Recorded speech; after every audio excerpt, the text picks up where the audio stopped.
On Clayton, good afternoon. It's clear that Mo Salah wants out of Liverpool.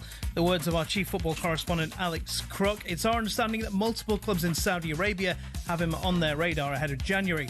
Crookie reckons Salah's not helped himself with this outburst. I think Salah might have done Arne Slot a favour here, because I would expect Liverpool now, the hierarchy there, to double down in their support of Arne Slot. So if Mo Salah thought he was going to help engineer an exit for the manager, I think he'll be mistaken.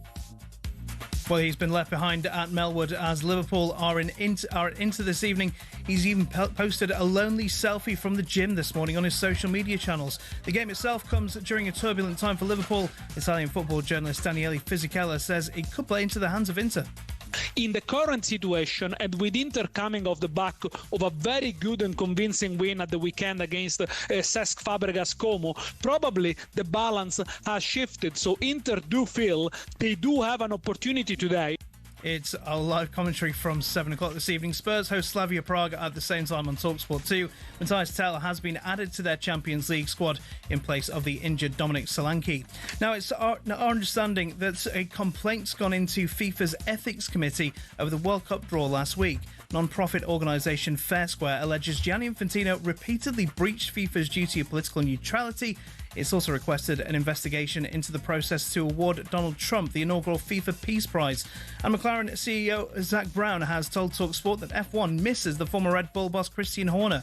He reckons Horner will be back after he lost his job earlier this year. Watch the interview back on talkSPORT's driving YouTube channel. talkSPORT News. A final report into a British spy who operated within the IRA says he committed crimes of the worst possible kind, and COVID schemes that led to almost £1 billion worth of fraud and error. More from the news team at past. talkSPORT weather with QuickFit. For a limited time only, get 15% off a set of 4 selected premium tyres. Don't miss out and book today at quickfit.com and drive away happy every time. Conditions apply. Remaining windy across the north of the UK. Further spells of heavy rain are expected across Scotland. Mostly dry elsewhere, but still rather windy.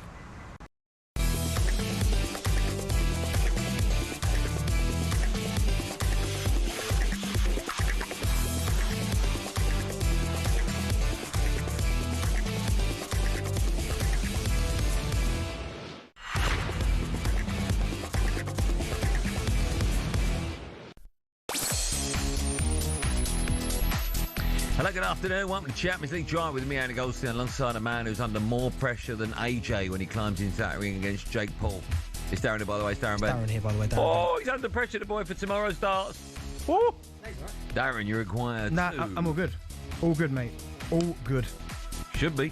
Right, Jingo, we've got a show for you today. We'll look back on another bad night for Wolves as they lost to Man United. No surprise there. Are they going to break Derby's record? I hope not. Champions League Drive, and that means we're building up to 3 more live games tonight as Bayern take on Sporting Liverpool, head to Inter Milan. Spurs come up against Slavia Prague. Off the back of that, we'll be asking whether Liverpool are getting a taste of their own medicine with that Salah situation. And the voice of boxing, Adam Smith, joins us in the studio to look ahead to all the big boxing news this week and back over a busy weekend of Fight Club. All that and more, including we'll be asking why Chelsea are so inconsistent, and we'll look ahead to a huge day of darts on the talkSPORT network tomorrow. To drive talkSPORT, get involved. Put the number in your phone. See if I care. 03717 223344.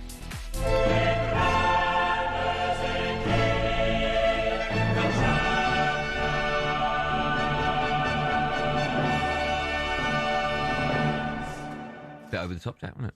Afternoon, everyone. BDB, good to see you. Who? Got a little fleece going on? Yeah, it's cold out there, boy. Yeah, we got another just t-shirt. It's good fleece. Fleece is it's difficult to get the right fleece. That's a good fleece, isn't it? Expensive? I got it for free, actually. Did you? Yeah, did you? Oh, But blacked that off someone, did you? No, I didn't black, actually. They just said, would you like a new fleece? Did you? Did you say 2? One for my co-host? Why would I say that? Yeah, unbelievable, yeah. Unbelievable, yeah. Yes, it's very... Maharishi. Maharishi. Is it? Okay, No, fine. it's Montclair. Are you all right? You good? It's a Halle Benbury club. Halle Berry? You good? Yeah, you? You nervous about the darts? No. Oh, my goodness. Tomorrow from 1pm, H&J, live from the pub where the... What's the worst that can happen? Mate, the worst that can happen is catastrophe. They get beat. No, come on. You're underplaying it. You know. They get beat. What is the worst that can happen? You I get beat. You lose to Natalie Sawyer again. 2 years on the bounce. You have to retire. You have to put your neck on the chopping block and say, if I lose, I'll stop playing darts. No. Mate, you can't lose that. No, I think I win. think, mate. Yeah, I think. Listen, I've just been playing for 2 hours. I like to give everyone respect. You know, I'm not doubting that. Oh, no, I'm talking about whether or not you can beat her. Oh, no, I'll beat her tomorrow. Right, okay, but listen, fair play to her. I heard she's been getting lessons. Someone told me. Yeah, I heard that as well. Yeah, but no, listen, it's going to be fun. It's all about the. No, it's not all about that. It's about winning it. No, it's about the numbers. Big trophy on the talkSPORT. No, forget. Have you ever won anything since you've been here? Yeah. What? Oh, I won the heart of, I knew you were gonna say of the that. nation. You haven't. Well, tomorrow, when I win the World Darts Championship, that's bigger than any little Premier League office rubbish. Oh, so this is all of a sudden. This is the big one. So the one that This is what I'm born for. So this is the one you're going to win it. Yeah, this is the one. People's Champion. We'll see the People's You Champion. need to stop calling yourself the People's Champion. Lifting up. Because you are not the People's Hey, Champion. done it. Goldstein has broken the record. He becomes the first man ever to beat Dean Saunders. Never been beaten. No. And he's in my side of the You should have draw. lost last year to Conde. Huh? You Yeah, you should have done. Yeah, but it's proper rules this year. You think you're going to win? I'm confident, mate. All I want is a drive time final because we're in opposite halves. That'd be nice. And then it's sort of flip of a coin, right? It'll be funny, that. That will be funny. Oh. That will be good. But yeah, I'm looking forward to it. A bit later on, we will be talking about the Mohamed Salah situation after Jamie Carragher's outburst. I don't know what's happened to Jamie Carragher. I can only assume he came home last week and saw Mohamed Salah sat on his couch, smoking a cigar, sat in his dressing gown. Yeah. Because it's personal. Something's happened there. But you know what? I was going through, and we'll talk about it later on, but I was going through, I was watching the interview again. Some parts of it I agree with. There's one part which I think I mentioned it on this show, and I thought, I saw that, I didn't like that. But some of it, I'm like, whoa, like, I didn't agree with some of it. No. Known as the guy who failed at Chelsea. I don't remember him as, I know he didn't do well at Chelsea, but I don't remember him as that. No, I don't remember that. It was never a big money signing for Chelsea and he failed. Do you know what I mean? I don't remember that. But then De Bruyne, do we say the same thing about De Bruyne? That's a very good point.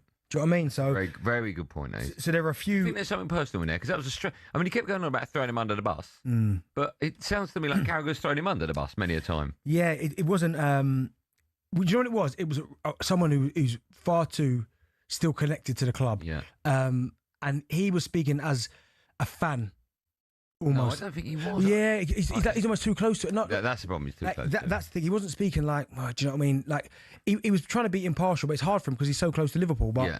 as I said, we'll talk about it later on. But I've written some points there, and I was like, It's a good point you make about Kevin De Bruyne. yeah, no one ever says that about De Bruyne. No. Well, because they didn't really fail, which it just didn't happen. At that time, it just wasn't their time yet. Yeah, if you paid 50, 60 million pounds and it didn't happen, then that's a failure. There you go. But that's not what happened. All right, we'll do that from 5. But we're going to start with 2 points from 15 games for Wolverhampton Wanderers. So could they be the worst Premier League side of all time? Bruno Fernandes, will he curve it? Addresses the ball right-footed and smashes it into the bottom corner. And Bruno Fernandes rubs salt into the Wolves' wounds. It's 4-1 to Manchester United now. Yeah, and that scoreline, it doesn't flatter Manchester United. Second half. This Wolves side now finished bottom half of the Championship. And that's not a crazy statement. They really would. They're so poor. It's a tough gig for Rob Edwards now. It really is. They don't have enough quality to somehow dig themselves out of trouble. Wolves rooted to the bottom, and there appears to be no way out. I don't want to say I told you so, but I told you so yesterday. Wolves fans phoning up telling me I was a disgrace. I got it bang on. I said 3 goals the difference. Yeah, but it's just a bit arrogant saying they can never do it. It's not arrogant. I was 100% right. Wolves remain rock bottom of the Premier League after a 4-1 defeat at home to Manchester United last night. They were level at half-time before goals from Bruno Fernandes, Mason Mount and Mbuemo sealed the win for United. It means now that Wolves have got 2 points from their first 15 games. Their gaffer, Rob Edwards, spoke to talkSPORT after the game. He said he can't accept some of the goals his side conceded. But what was disappointing is, we clawed our way back and got back into the game at half-time and finished the half really strongly. And, we wanted to try and keep that energy and keep that feeling going out into the second half. We weren't able to do that. But you're never going to win a game of football if we gift away the goals that we did. Those first 3 were like schoolboy stuff, really. And, it's going to be very difficult to get anything from the game, especially against Manchester United when you're giving them 3 goals. I have to say Wolves were appalling, sadly. I thought they ended the first half quite well. I thought they were... Okay, it was getting the goal back. But I look at Man United and I think, how on earth are we conceding the goal against Wolves? They were bad. They are dreadful. Oh, my. Defensively, in possession. And even the first goal almost sums up where Wolves are, because the first goal for Bruno Fernandes, I think it's Andre's got the ball. He takes, I don't know what he's taking an eternity for. He's got the ball, he's looking. And then even when he gets tackled, he just sits on the ground. There are people that are about 10 yards behind him that sprint past him to get back in. No urgency. No urgency, just kind of, and then he's looking around as if to say, "What's happened? We've given the ball away. You have to keep hold of the ball." But no, they were atrocious. But the way they ended the first half, I just thought, like I knew you didn't know. You only thought that because the Yes. WhatsApp was going nuts. But I was sat there going, no. I just thought if they could see out maybe the early part of the second half, they give themselves a chance. But then they gifted a goal, the Mbeumo goal, just gifted it to people. And like, what I feel for Rob Edwards, but then only he knows why. And he said those reasons as to why he took that job, because it's close to his heart. And it's almost a heart over head decision, I think. Well, it is. Yeah. So he must be looking at it now and not realising how big this job is. But 2 points, I honestly can't see. I'm looking at Wolves' fixtures, right? And I just can't see where their next win comes from, because they ain't going to win at the weekend against Arsenal away. They've got Brentford at home, Brentford a good side, then Liverpool away, then Man United away, then West Ham at home, Everton away. I just can't see where the next. They've got 2 points at the moment. Right? The worst, the record is 11. Yeah, I can't see them beating it. I really can't. You need wins. That's not going to be 9 draws. You need wins. I just can't see. They're not going to win 3 games, right? You never. That's the thing about. They're not. I don't think they will. They're not. But something's got to change. I mean, like someone who I like in that team, right? But he's doing absolutely nothing right now. Strand Larsen. I watched him last night and I thought, if there's one player in that squad that can get goals, because actually him, Strand Larsen, to be fair to him, I think it was either last year or the year before, it might have been last year, he got 14 Premier League goals, right? And I thought, okay, like, decent. That's in a Wolves side, that's a decent return. And someone said to me, remember he was playing with Cunha, and Cunha's a good player. But this season, he's looked so far off it as well. No urgency, he's massive, but he's weak. People, like, Man United defenders heaven. I'm thinking, if I was in that scenario, you almost pick on the lesser experienced defender. That you attach yourself to him because you go, right, I can roll him, I can kind of, not take the mick, but you can dictate to what you want to do. Heaven was bullying him. He got on to Shaw bullies him. Mazraoui bullies him. Like, it's a really poor where's the blame here, right? Is it the players, is it the manager, or ultimately is it with the owners for not reinvesting the money? I mean, the recruitment's been atrocious. It has, hasn't it? Oh my goodness. You think about some of the players over the years they have had at their disposal, right? So you've got, God rest his soul, Jota was brilliant. Jimenez, I know, obviously he moved on, but they had middle of the park, the midfield player that scored bangers, Ruben Neves. Yeah. They had, I swear, they had Vitinha for a bit. Vitinha was at PSG. They've had Neto, the wide player. Did you say Cunha? Cunha, Anknori. They've had all of these decent players. And they brought players in. They brought players in, but players you've never heard of. Not to that level. No, not to that level. That's the problem. Not to that level. So it doesn't surprise me. Did I think they'd be this bad? No. But my goodness, they're poor. Really, really bad. What happened? Sorry, and not Matinho. Another one. What happens now? He's going to have to keep... Because I look at that side and I'm thinking if they go down... like Ipswich have gone down. We laugh and joke about Ipswich. But they've got a squad... No. There's no we in that conversation. All right. But they've got a squad good enough to get back up. Oh, yeah. Right? Good, more than good enough. If Wolves go down, I can't see them... I really can't. I don't think their squad's good enough to get top 6 in the Championship, do you? It's hard to kind of base it on now because of how poor they've been. Ipswich playing Wolves tomorrow. Where's your money? Yeah, I'd say Ipswich will win it, but that's a confidence thing.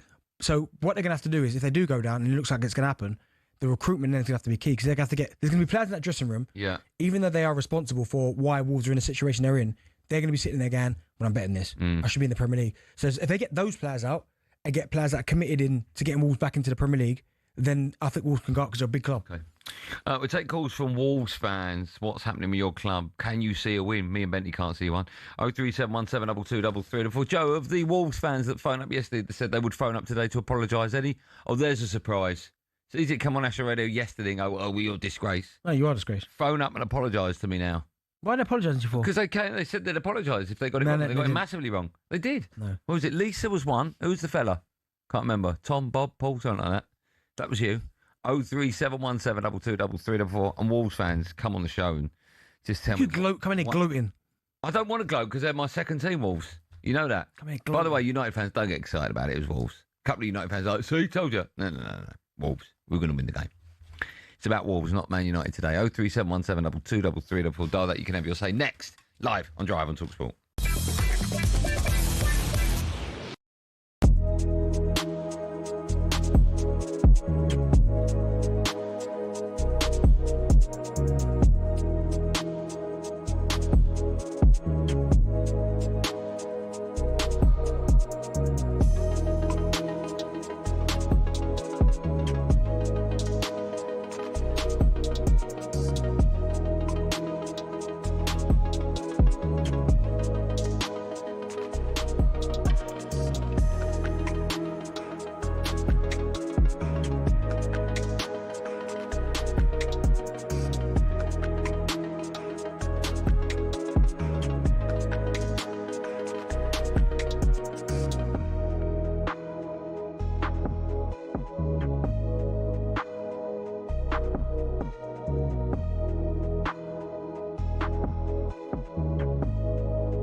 So, we are almost ready to go. Ian Danter here in the commentary box. It is all about whether Dean Saunders can retain the talkSPORT World Championship.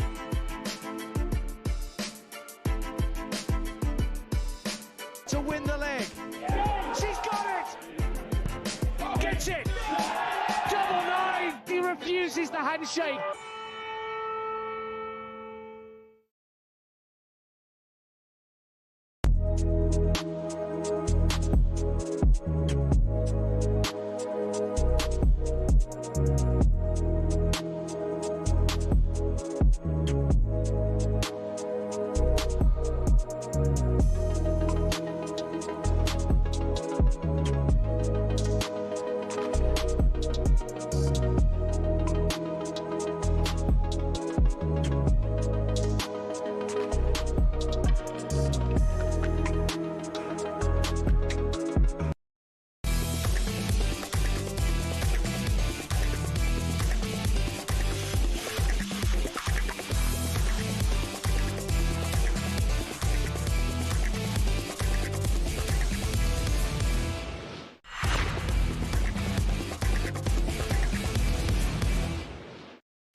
Hey, Jack, I don't know where that come from, but boy, I nearly fell off my seat. I tell you, it didn't come from Jack's Spotify playlist. Hey, bit of Mr. Vegas. Look at his little face, how happy he is. Honestly, I nearly fell off my seat.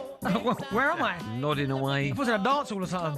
You listen, Champions League Drive on talkSPORT. It's me, Andy Goldstein, a very happy Darren Bent and Just Eat. Right now, there are millions of prizes to be won when you order on the app and play Winter Winners. 18 plus terms apply. Oh, Jack, can we keep this theme going for today? A little bit of Beanie Man next. What decent music, you mean? Still to come, yes, we'll be joined in the studio by the voice of boxing, Adam Smudger-Smith. Just quickly, every match at the World Cup next year will have 3-minute hydration breaks in each half, as Chrissy Bank would say, hydration breaks in each half. Yeah, has to. 3 minute. Yeah. Sorry, Joe, is it 3 1 minute or 3-minute hydration breaks? Because it's unclear. There'll be a total of 2 halves of 3 minutes each. I don't know what you just said. I don't know what he means. Joke, is it? It's a 3 minute, so 1 break of 3 minutes per half. Okay. What, even in an air-con conditioned stadium? Yeah. That's a bit weird. Why? Because it's air-conned. I know, but he's still hot, aren't you? You've been hot in front of the air-con, have you? Yeah, we're not playing the World Cup match. I wouldn't know about that either. Joe just said there's no air-con stadiums. There are, Joe. England's first game is in an air-con stadium. Yeah. Okay, so we're all learning today. Every day's a learning day. Jack, just keep them coming, yeah? Beanie Man next. Fast bowler Mark Wood has been ruled out of England's Ashes tour, replaced in the squad by Matthew Fisher. Fishy. Right, are you pleased with that? You a big fan of Fisher? Yeah, Fishy, yeah. Good bowler. Is he? Yeah. What's his strengths? Is he fast or slow? I can't remember. He moves the ball well. Is he fast or slow bowler? Very, very accurate. He's an accurate bowler. Yeah, he is, yeah. Oh, is he? Why wasn't he picked first? Good line. Why was Mark Wood? Because Wood's better. Oh, right, okay. But you're confident with Fisher? I mean, Wood... One of his strengths would be what? Pace. He's got pace. Okay. We got the phone. Well done. I actually think he swings it both ways. Don't make the joke, Goldstein. Let's go to the phone lines. We're talking about Wolves 03717223344. Honestly. I didn't say anything. You're going to get fired. No, you lay the ball across the open goal. What am I meant to do? Miss it. I just did. Rich is a Wolves fan. Hello, Rich. Hey guys, how's it going? I'm great, man. How are you today? Have you phoned up to apologise to me? No, Okay. I haven't actually. Okay, Sorry, Okay. we've got a few more worries than that. But, Go on, Rich. Yeah, So I've been a Wolves fan since '86. I've seen it all from going down watching Wolves in the old 4th division when we had the great signing of Stevie Bull and he took us back up the league. So I have genuinely seen it all. I live in Australia now since 2012, and I'll get up at 1, 2 in the morning to watch the Wolves. Wow. I'm back in England. at the minute. I got offered a Man United ticket last night, Wolves v Man U, and I didn't even go. And I will go while I'm here, but I just thought I don't want to go down there at 8 o'clock with my little boy and watch what's going on. And it's sad really because you mentioned earlier all the players they've come and gone, from Jimenez, Jota, and God rest his soul, and Neves and Traore, and keep going. There's loads of players. Yeah. And we've tried that kind of Brighton system, like bringing them in, selling them on, making money. But Fosun and the owners came in with all these big ideas that are going to make us a top 6, and I think it's a dream too big. and now we're kind of seeing what's really happening there. What happens now? What happens now? I think we go down. Yeah, of course. We go down. Your Andres, your Gomez's, your Larsons, they'll all leave. And it's a rebuilding plan, but I don't think it's as bad as it could have been. I think there's still money. There's money in the club, so we probably will be able to reinvest. And I think probably Rob Edwards knew that when he came. I don't think he thought he was going to take the job and keep us up. I thought he knew what he's coming. Like you mentioned earlier, it's a heartfelt kind of thing for him. But yeah, I think he probably knows he's got a fight on his hands. But I don't think he's keeping us up. Do you know what? The proof's in the pudding as well, because when you look at their finishing positions, so you go 19 to season 19-20 and the one before that, 7th. Then they went 13th, and he went, and then Bruno Lage came and they finished 10th. But since then, 13th, 14th, 16th. If you keep going backwards, players, if you keep going backwards, it's going to get you. Of course, it's going to get you. Glenn's up next. He's got us. Hi, Glenn. Hi, and Darren. How are you doing? How you doing, boss? You right? I can hear it in your voice. Oh, I am so flat. It's unbelievable. Last night I left with 12 minutes to go, and I've sat when we've lost at Southampton at home, when we lost 6 back in the day. But last night it just summed it up.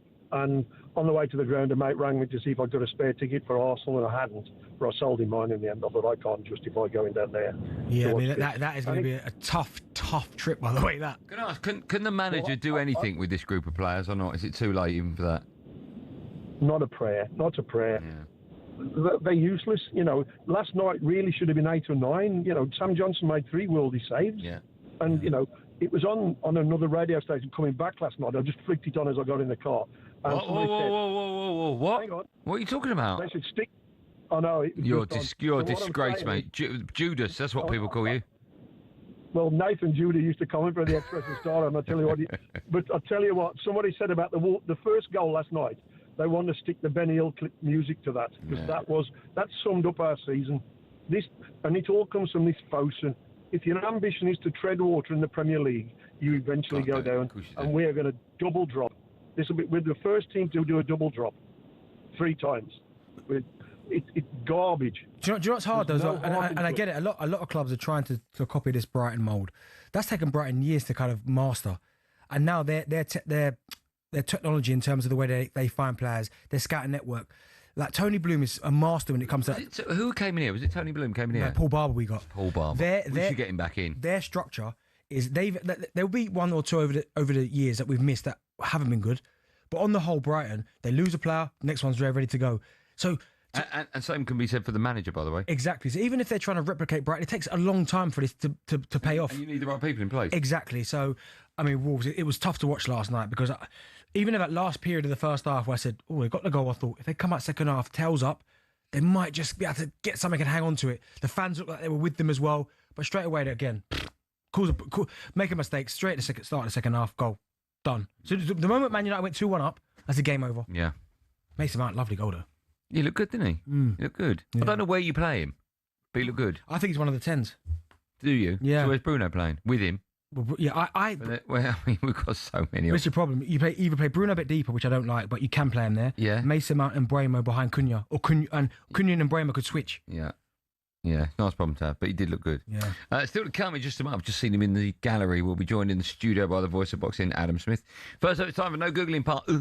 We want to know in the season that Derby finished on 11 points, who was the only team they beat in the league that season? That's a great question. Who's the only team that Derby beat when they finish with 11 points? The answer to that and boxing chat with Adam Smith. Right after this, live and drive on talkSPORT. Stay where you are.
Sport is often filled with people trying to make a quick buck, often at fans' expenses. But sometimes someone on the fringes comes up with an exhibition idea that goes down a storm. Let me tell you about a couple of them.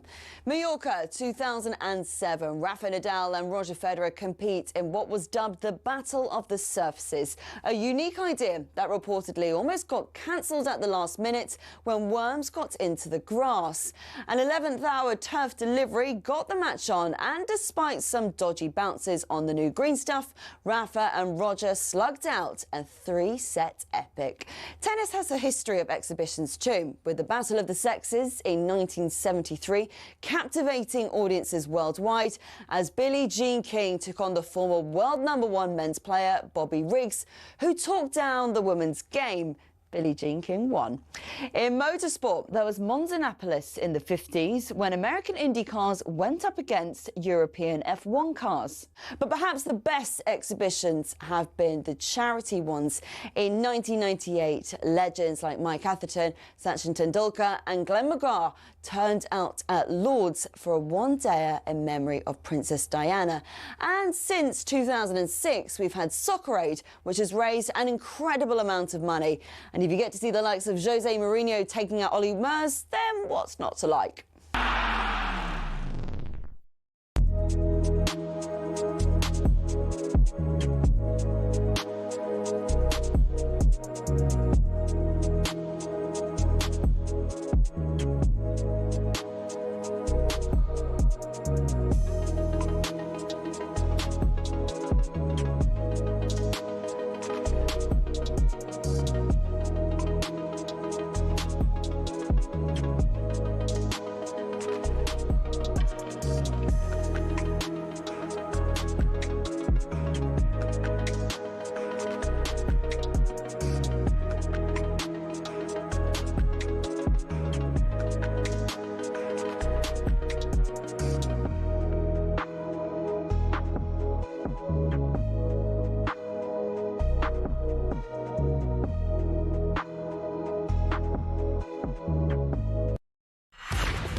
Don't talk over it, yeah, don't talk over it. You're going to kill it.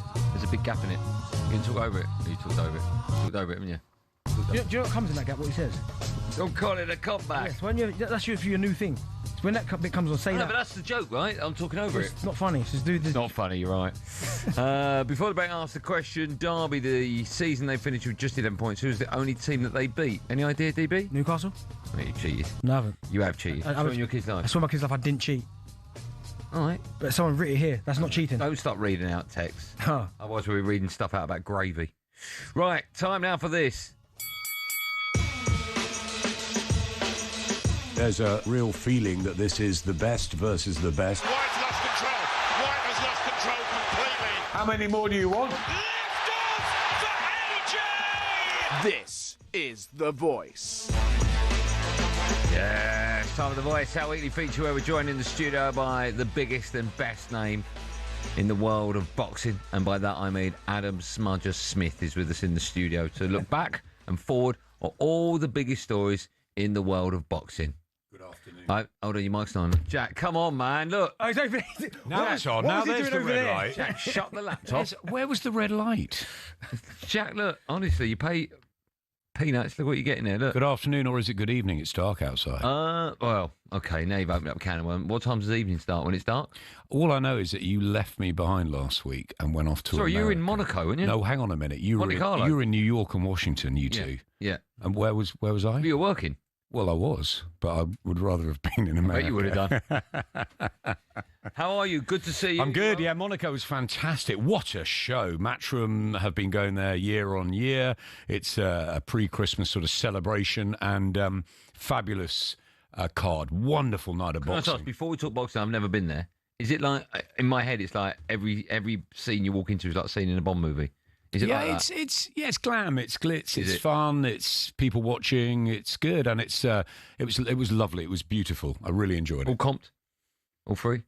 No, it's very expensive. No, but I mean, you put your foot on expenses, right? Eddie looks after us. Oh, that's nice. Before we started, Benny, you wanted to ask Adam Just about the Fraser-Clarke fight. Do you remember a couple of weeks ago? Yes. And I've not seen you since then, but I needed to get your thoughts on it because I didn't like the last part of that fight at all. No, he was badly hurt. Can you just explain who's he fighting? See, I can't TKV, James. Okay, yes. TKV. And he lost on points. He's the new British heavyweight champion, and a great story, TKV. Sad for Fraser, great guy, and I think with the knockout defeat to Fabio Wardley as well as that, it's hard for Fraser, but he's a lovely guy, and I just I wish him well. I messaged him afterwards. Actually. Yeah, because the fight, like the non-responsive in the corner and the way that he couldn't throw a punch the last couple of rounds, I just thought. You were uneasy with it? Yeah, I was a bit concerned about him. Like, moving forward, do you think we'll see him again, or...? Look, it's up to him. He's got to have a think about it. He's a very intelligent guy. He's great on camera. He's a wonderful role model in boxing and in sport. But look, if he wants to carry on, the heavyweight division has got a lot of openings. It always has. But yeah, he's got to think about that with his team. It must be tough for you because you know these people and you can see their decline over years. It is hard. Who's the other fighter? Joe Joyce. Ooh. Yeah. Now, we've had Joe Joyce in there a few times. And it's tough, isn't it? Listen, I understand the amount of money in boxing, but if I was a promoter, I would just go, do you know what? I think it's time maybe you stopped. It's really hard. We're never, as a broadcaster, we're never the right people to say you've got to hang the gloves up. But we see over the years, over their career, and all you want is them to have a happy and successful post-fight career. And that's not always the case. And that's what we want, obviously, as fight fans and respecting the fighters so much. Okay. Let's talk about some fights from the weekend. You mentioned Monte Carlo. Let's start with Johnny Fisher, because it looked like after the first 3 minutes there wasn't going to be a fourth minute. He was in big trouble. Big trouble. Walked into a huge shot from Ivan Balago, who was undefeated but a novice. Johnny, the script was set up for him to come back from the Dave Allen defeat and look really impressive. And the first 3 minutes were pretty awful for him, to be honest. He had to get back to the corner. Tony Sims got him sorted out again, and to be fair to Johnny, he got the job done. And he's got a lot of guts and determination, and he's very honest. He's saying he's the Romford Bull and about as good as Romford Football Club. I don't know if they have one, but you know what I mean. It's not. He's not a. Yeah. What's his level? What's his ceiling? I think that he would love to become a British champion one day. Can he be?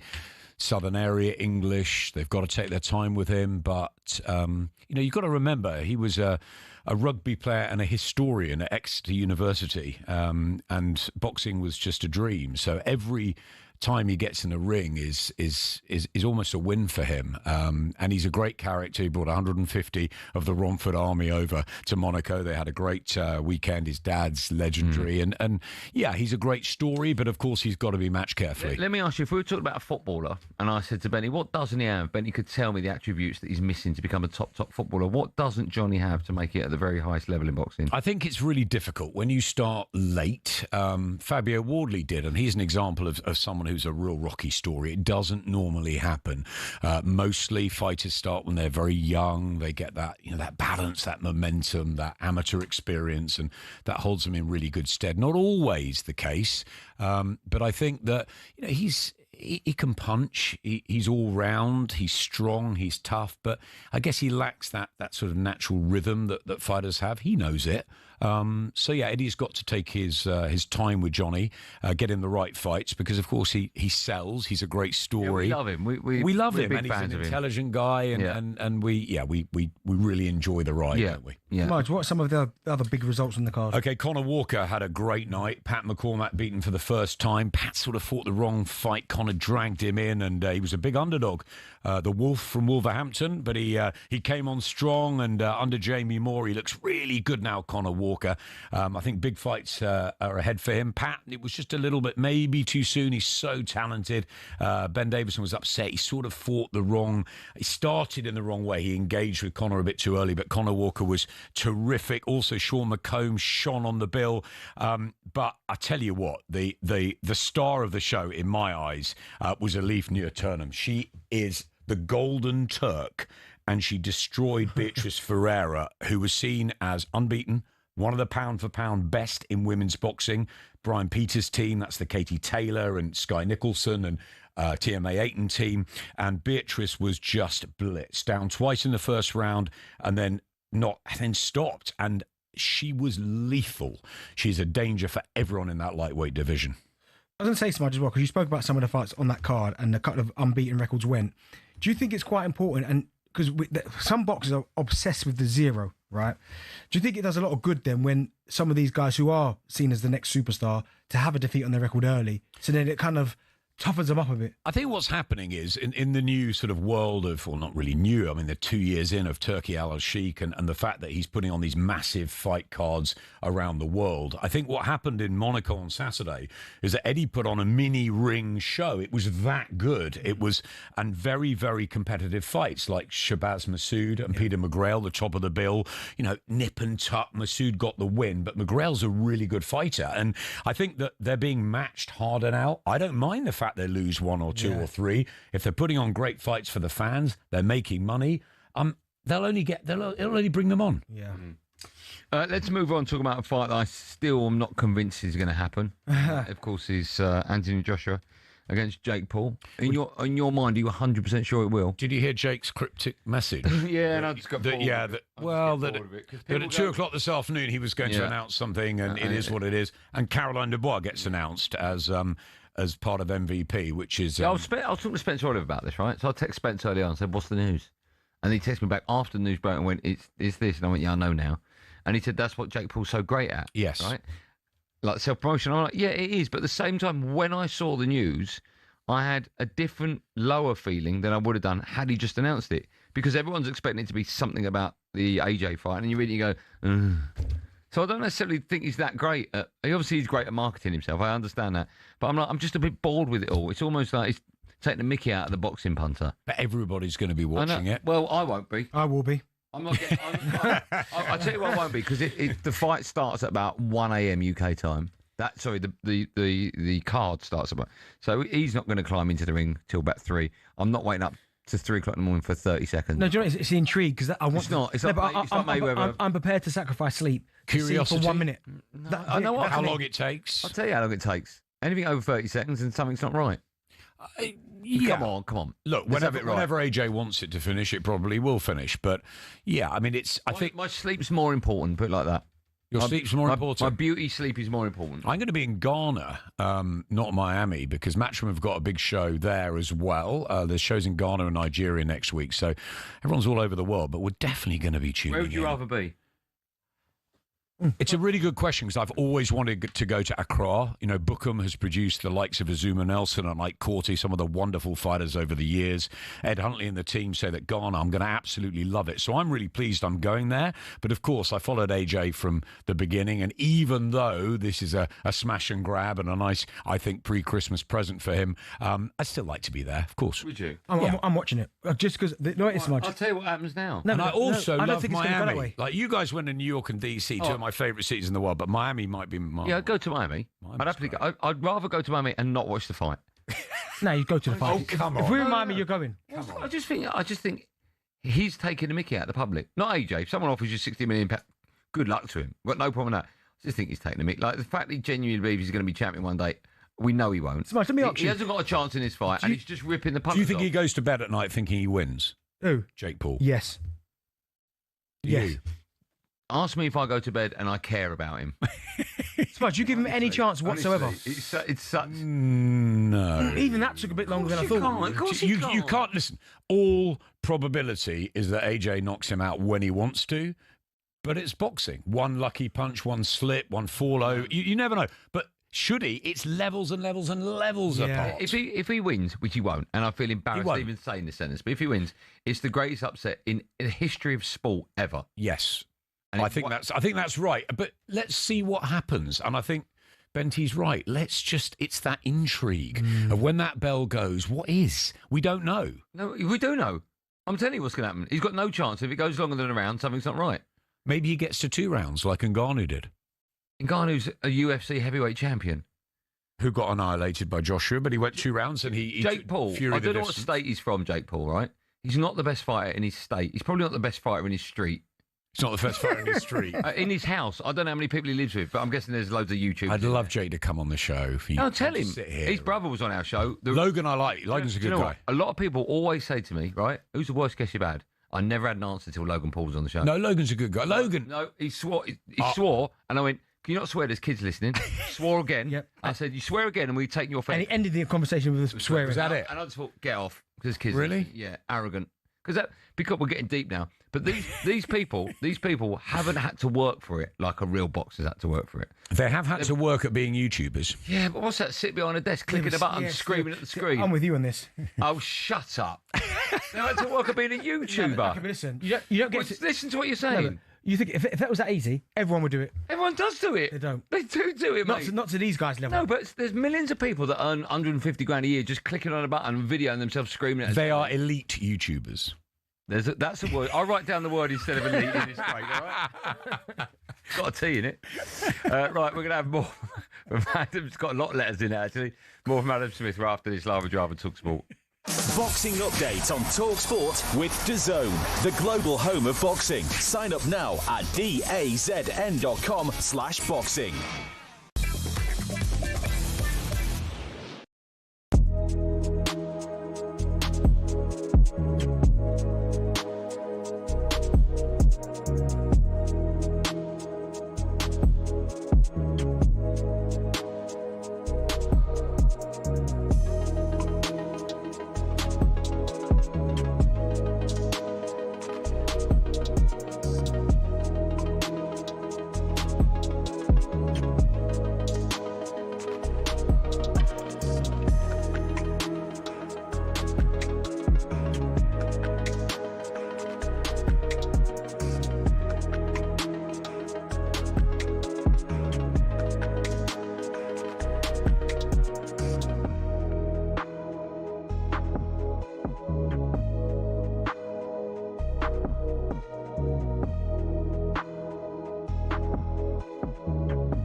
Hello and welcome to talkSPORT Goals. We've been taking you through what should be another busy day of football. Chance to win it! We don't need to do that, guys. I'm going to owe you an apology. How would you get to that conclusion? That's a weak mentality. Oh, get out of it.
Alright, Jack, honestly, Jack, whatever you want after the show, I'm buying you. Beanie Man, dancehall queen. Say 5-bedroom house. You're listening to Champions League Drive on talkSPORT. Me, Andy Goldstein Darren Bent. Adam Smith's here as well, and our friends at Just Eat. Millions of prizes to be won when you place an order on the app and play Winter Winners. 18 plus terms apply. I just reminded Benty and Adam in the break that Tommy Fury beat Jake Paul, the geezer from Love Island. Smudge just made a good point. Remember, we've got Mayweather Tyson coming up as well. What? Remember that fight's coming up, isn't it? March. Let's not go there. What are you talking about? Floyd Mayweather versus Mike Tyson. Right, hold on, we'll come back to that in a minute. You've been dreaming, you two? No. Right, still to come on me asking if Liverpool are suffering from a touch of karma. Over on talkSPORT 2 at 5:45 this evening, you can hear live Champions League action. Bayern Munich take on Sporting Lisbon. Yes, your team, I know. Simon Hill is your commentator for that one. He's got all the team news for us now. Simon, good evening to you. Good evening, guys. Yes, Bayern strong favourites for this one, and Harry Kane looking to add to his tally of 24 goals in 30 Champions League matches for the club. Bayern bring all their big stars back: Neuer, Tah, Gnabry, Lennart Karl, who's a very promising young player, Harry Kane, of course, Josip Stanisic and Alexander Pavlovic all come back in. For Sporting Lisbon, they make 4 changes. Some of their big names: Pedro Gonçalves, Francisco Trincao and Giovanni Quenda, who'll join Chelsea next season, have all been left behind in Lisbon. So in come Reyes, Santos, Joao Simoes and Eduardo Quaresma. Sporting lost 7-1 on their last visit to Allianz Arena all the way back in 08-09. And they're outsiders again this evening. Good work, thank you, as always. Right, so what were you just talking about, you two? Mike Tyson versus Floyd Mayweather. When was that announced? I missed that. Was it last week when I was... It was announced a while ago, and then Mike Tyson's come out the last 24 hours, said it's going to happen in March. In Africa, Sorry. Mike Tyson heavyweight, right? Let's not go there. He was... I missed this. This is real. He was Mike 58. Tyson against Floyd Mayweather. He was 58 with the exhibition against Jake Paul, which was awful. We didn't want to see. What's happening there? Is that real? What do you make of that, Adam? Just look how sad you are. They're legends, and why I don't. Yeah, it's not for me. I'd rather see Mayweather Pacquiao again. You don't want to see that? That's insane. But that happened 10 years ago. Yeah, and it was too late when it happened then. Yeah, true. And it was a poor fight. That's terrible.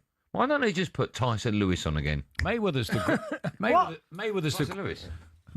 greatest fighter I've ever seen live. Okay, and Mike Tyson was a hero when we grew up. But this is many, many moons ago. Well, listen, let's go to another Tyson, and that's Tyson Fury. He's coming back. Well, he put out some kind of hint saying that the king must return to the throne after he's retired. I mean, he's made more comebacks than Frank Sinatra. Where are we at with this? This is the 15th time he's come back now? He'll fight on. I'm seeing him actually this week at an event, and so I'll ask him. But I think that he will fight probably late summer next year against AJ. I think that will happen in London. No, I don't mind seeing that fight. That's a fight that should have happened ages ago. It needs to happen. Yes. And I'd love to see that fight. Yes, and that's the fight that they'll make. I'm sure that's the fight that Turkey wants. That's the fight that Eddie and AJ want. I mean, I think they've already agreed it. So it's just Spencer and Tyson, and I'm sure it will happen, Frank. Has it surprised you how long it's taken so much? Because one thing about the Saudi Arabia's influence in boxing is that we are getting the big fights very quickly. But it feels like this fight's been stringing on for about 5 years. So when I was at Sky, there were a couple of times where it was very, very close. And I know both fighters wanted it. I remember calling Tyson and he was like, tell AJ to sign the contract. And AJ was like, I want it. And they both wanted it. But I think the timing wasn't quite right, maybe promotional-wise or the broadcasters, but it couldn't be made at that point. But I think the two fighters have always wanted it. So it is a little bit late, but it will still be a huge, huge event. And I think, because Turkey's made every other fight. Yeah, it feels like this should have been made, but it will be, I think. Let's talk about another fight that looks like it's going to happen. This is Alexander Usyk against Deontay Wilder.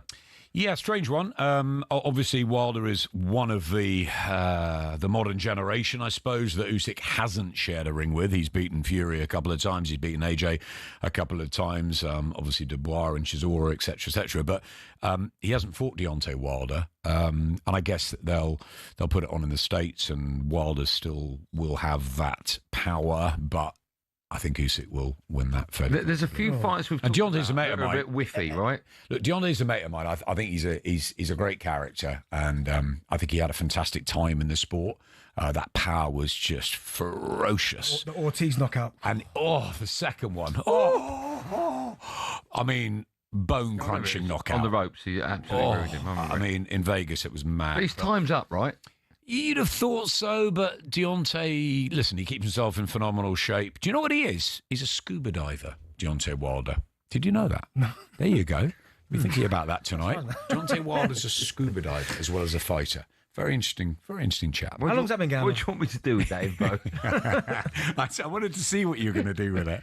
He's a scuba diver, is he? He loves it. Okay. Loves going under the water. Yeah, he'll be going under the ring. That's going to be a clean sweep for Usyk. He's going to just dominate everyone in this era of heavyweight boxing. I think Joe Parker was the fight that people wanted to see, and then when he lost to Fabio Wardley, I think that's, Usyk is now thinking, okay, what next? And Wilder, I suppose, a fight in America for Usyk would be good. So that's obviously looks like what's RTF are going to do. Let me ask you then, Smudge. So we know Usyk has absolutely dominated his division for the number of years. He's one of the greatest ever, and certainly the greatest of this generation. Yeah. Who do you think's the next one then to dominate like he has in this era? Can I write down who I think you can say? Moses Italma. Yeah, I think so, yeah. I think Moses is the heir apparent. I think he's young and he's got a lot of boxes still to tick, but everything that I've seen so far, from amateurs through to the early professional, the embryonic stages, the way he's going through opponents, the southpaw style, the speed of a middleweight, the power of a heavyweight, the dedication, Ben Davis in his corner, this Frank Warren, there's so much I like about Moses. I think he's extremely comfortable in his skin. I think he's made for this. And I think if he keeps progressing in the right way, I think he's going to be an absolute superstar. Okay. I'm just getting wind that Manny Pacquiao is going to fight Buster Douglas, and the winner fights Lennox Lewis. Are you aware of this? This is coming up. You know that. It's happening. Smudge, always a pleasure. Thanks for coming in. A reminder this Saturday, 2 undefeated super middleweights, Diego Pacheco against Kevin Lele Saggio. Clash for the WBC Silver and WBO international titles, eyeing a world title shot. You can watch this live this Saturday only on DAZN.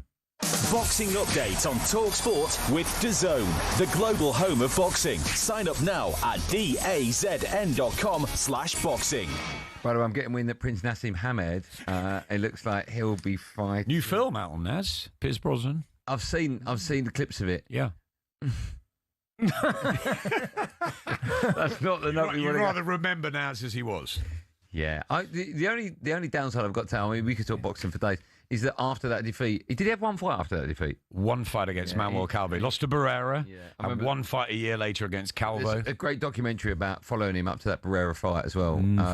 I just wish I would have seen more of him after he got beat, because he was something special, wasn't he? Have a look tonight. Go back and look. Naz against Jose Badillo in Sheffield. Okay. He was unreal that night. That was his peak. 1997. He then fought Kevin Kelly in the Garden in the next fight. 7 knockdowns, a thriller. But you want to see Naz at his very best? Badillo, 1997, the Full Monty Show. Watch it tonight.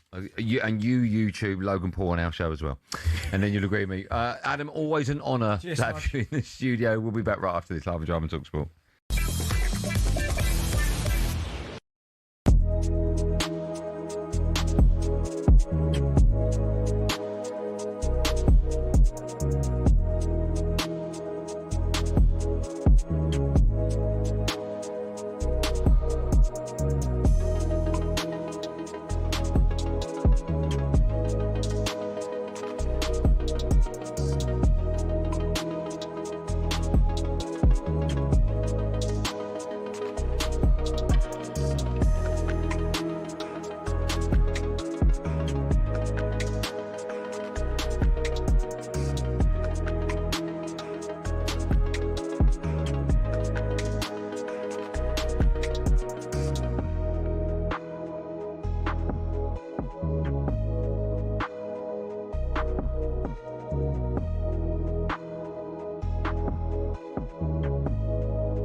We're told Mo Salah could be a Saudi Pro League player as early as next month.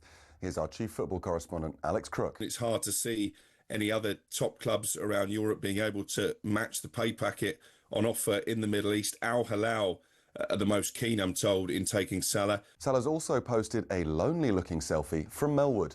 I don't think it's a coincidence that he's managed to get the "You'll never walk alone" Liverpool slogan in the background. And again, he's taken to social media pointedly. He wants out. I don't think there's any question about that. And I think the Saudi Pro League is his most likely escape route. He's been left behind after claiming Liverpool made him a scapegoat for their poor form.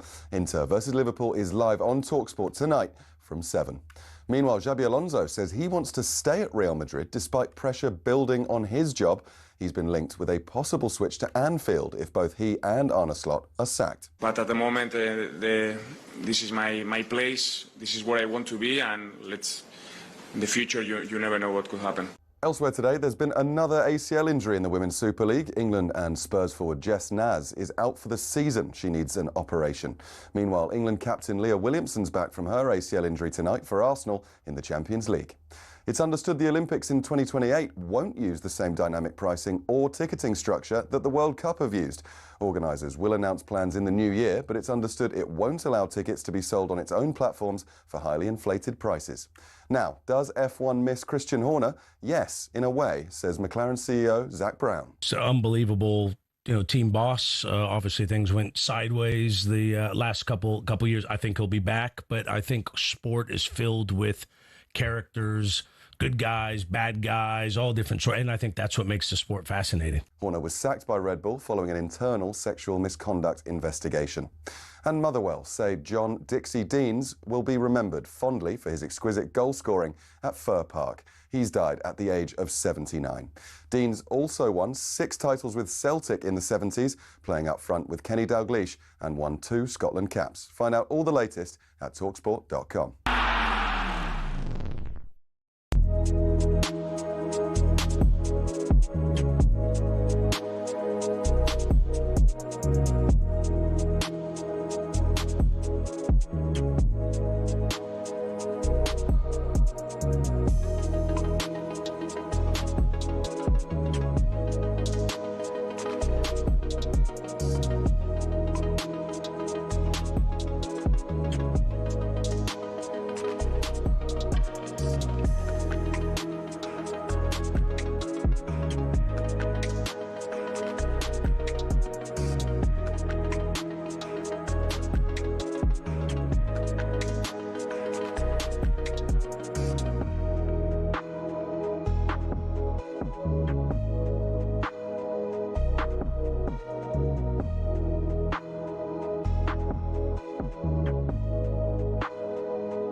Welcome back to our number 2, Champions League drive time with me, the housewife's favourite, Andy Goldstein Darren Bent here, everyone. Got caught up in National Bike Day.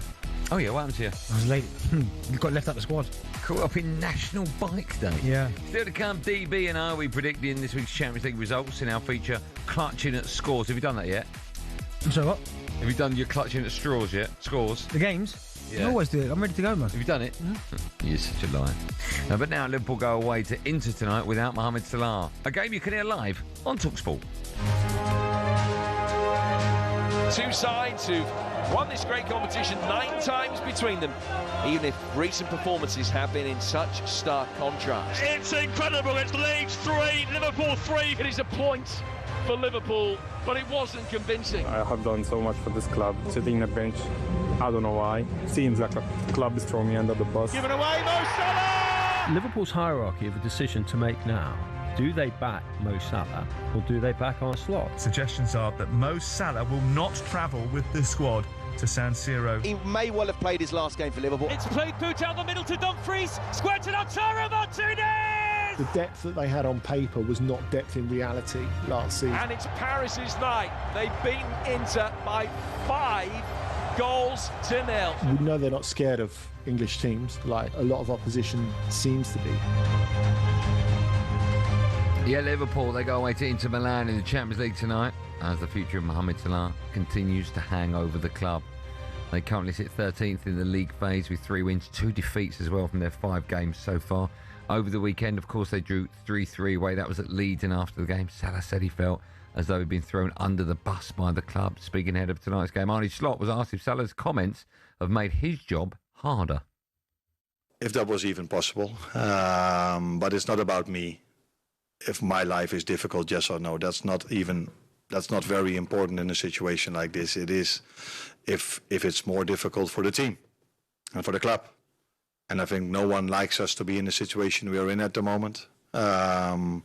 First of all, it's difficult to see that staff members that work so hard on a daily basis, they are affected by the situation we're in now as well.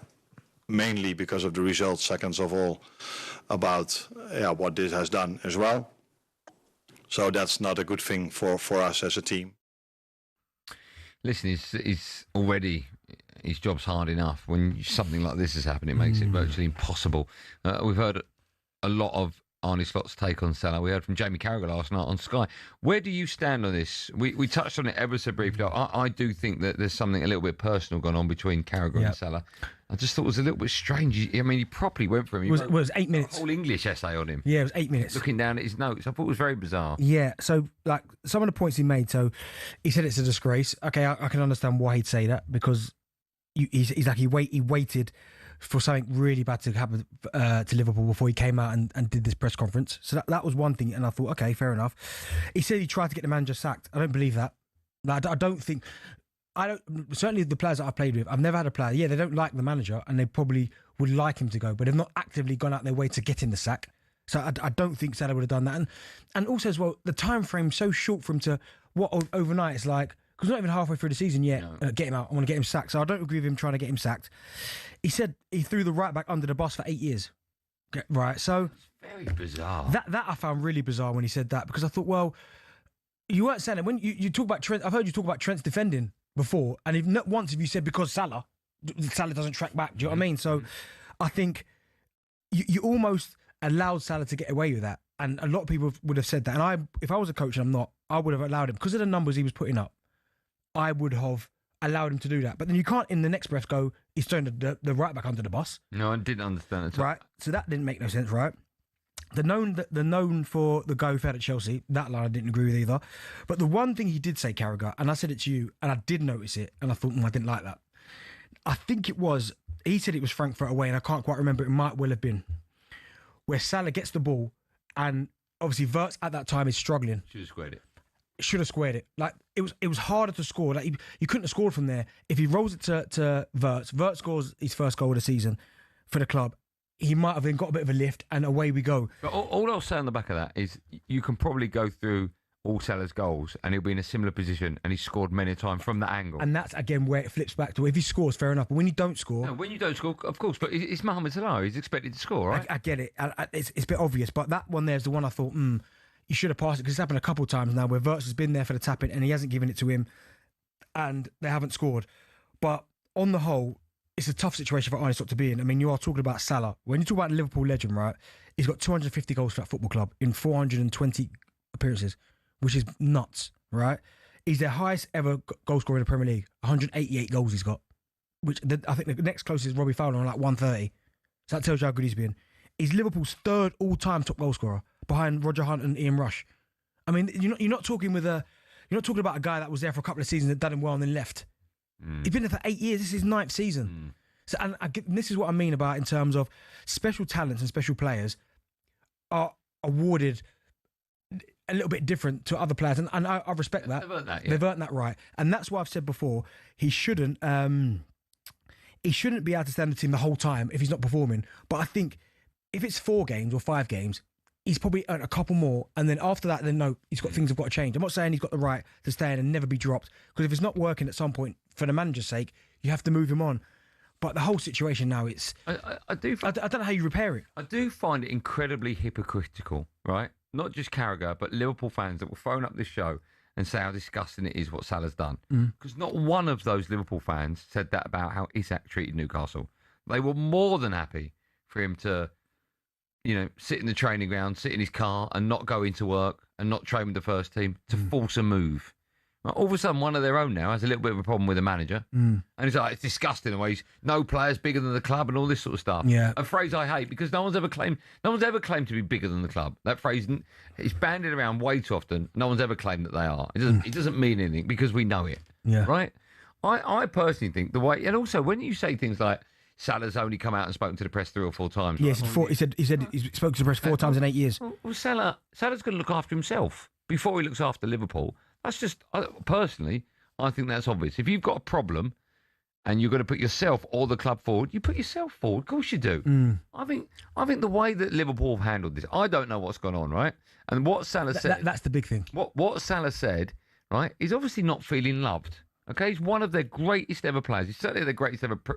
him or Gerrard, greatest ever Premier League player. He achieved more than Gerrard. Right, okay. He's obviously not feeling loved. And I'm stunned that an excellent... I like Jamie Carragher, got nothing against him. I think him and Gary Neville are fantastic.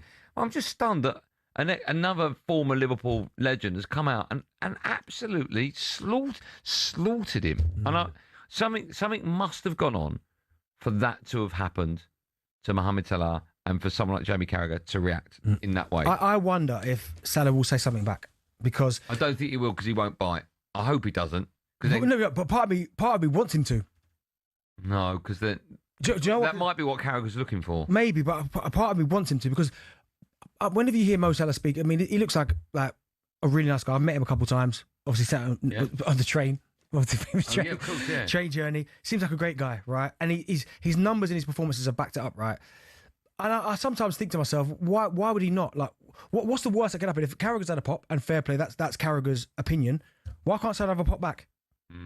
I think I'd actually quite like to hear that. Let me ask you this, right? Because one of the arguments is, and it's sort of what Salah was alluding to, is that why should he be dropped when the rest of the team have played equally as bad? Why is he the scapegoat? Because I think for Salah, when you are the best player and you have been for such a long time, people are going to look at you first. Do you know what I mean? Because for so long he's been so good. You haven't had to worry about anyone else in that position because he's given you 8 years, 8 unbelievable years, by the way. You'd say it's a 10 out of 10, wouldn't you? Yeah. Right? When you have, then your levels drop and you're not doing what's expected, and then the team starts losing, they're always going to come to you first, because you were getting all the plaudits, and rightly so, when the team was smashing teams left, right, centre, winning league titles and Champions League and this trophy, that trophy, winning a lot. And rightly so, he deserved a lot of the credit. Golden Boots, PFA Player of the Years. When things change, people are going to come to you first. So you can't expect to get all the plaudits when your team's winning, and then when you start getting smashed, that no one's it's not Salah's fault. Of course. But I just think no one's really questioning the way the Liverpool are dealing with this. I think they're both to blame. I think the lack of love and support that he's getting, I think is terrible for a club like Liverpool. You think? They're effectively hanging their player out to dry. Right? Look, it's very difficult. We don't know what's going on. Yeah. And we can only judge it by what we're seeing. And in 6 weeks or 6 days or whatever, something else might come out and we go, I get it now. Right? But until that moment happens, we can't. We can only judge on what we've seen. I just think the way that Liverpool have dealt with it, it's almost like now, well, there's no way back for him. I think he's played his last game. We say, but I mean, he's played a lot of minutes. So when you say about throwing him under the bus, he's played a lot of minutes. Who's played well for Liverpool this season? So Boslai's done. Look at Konate, right? Oh my goodness! Right. Yeah, but Konate is a good defender, and Konate has been atrocious. Yeah. Right. Has he been dropped? I don't think he has. Why is that? Ask the manager why he hasn't, and Salah has. Ask that question. Yeah, I mean, listen. I think if there was has Van Dijk been playing? Not at the level, but you're not dropping him. No, okay, fine. Imagine the back line without him. What about Kirkes? How's he been playing? Oh, he's in and out. Yeah. But I mean, no Liverpool. Alisson's played well. Yeah, but no Liverpool player's been good enough to not be dropped. Yes, Szoboszlai's probably the only one. He's the only one, right? And Ekitike. I mean, that problem there is caused by the football club. Yeah. Now, I don't know who sanctioned the Isak signing, and I understand. I'm saying there's a lot going on in that club, but I think putting Salah at the top of that list is nuts. Konate should be dropped 10 times before Salah is. It doesn't matter. I think that Giovanni, the youngster they bought, obviously, if he hadn't done that serious injury, he probably would have played. Yeah. And Gomez is in and out of injuries. I'm a big Gomez fan. A couple of years ago, when he played alongside Van Dijk, them two were fantastic. But he's been so inconsistent in terms of his injuries, you can't rely on him. Unless you're going to start putting like Szoboszlai back there, like they did with Henderson. Well, you can do that. I mean, Konate's been appalling. What do you do? What can you do? My point is, Salah ain't been great, but he's the scapegoat. He's the one. Stays on the bench, doesn't get a game. At least bring him on for 20 minutes. Well, Salah? Yeah. The guy started the first part of the season like 8-9 games in a row. I know, but if nothing's happening, if you're not winning games, like the game at the weekend, didn't get off the bench. Yeah, no, yeah. I personally, look, I think they've both not played their best hand in this. But I don't know how it ends. I think I think he's played his last game for Liverpool. There's no way back for this. Well, sadly, if there ain't no way that Slot's going to go, come here, I need you to do a job for me.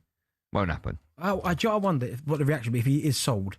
The Liverpool reaction to the manager if he goes. Well, you've got to back your manager in this.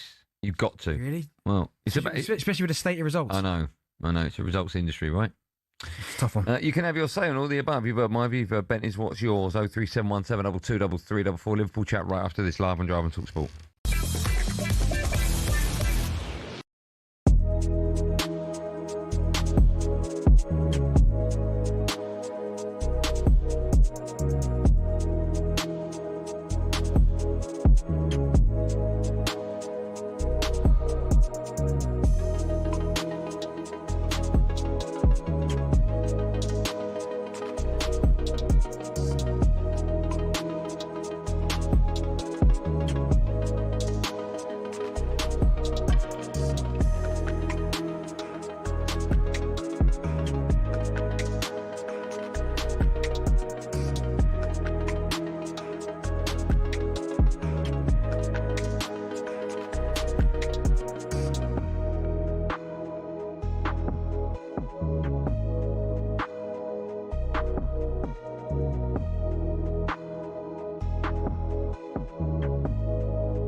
So, we are almost ready to go. Ian Dancer here in the commentary box. It is all about whether Dean Saunders can retain the talkSPORT World Championship.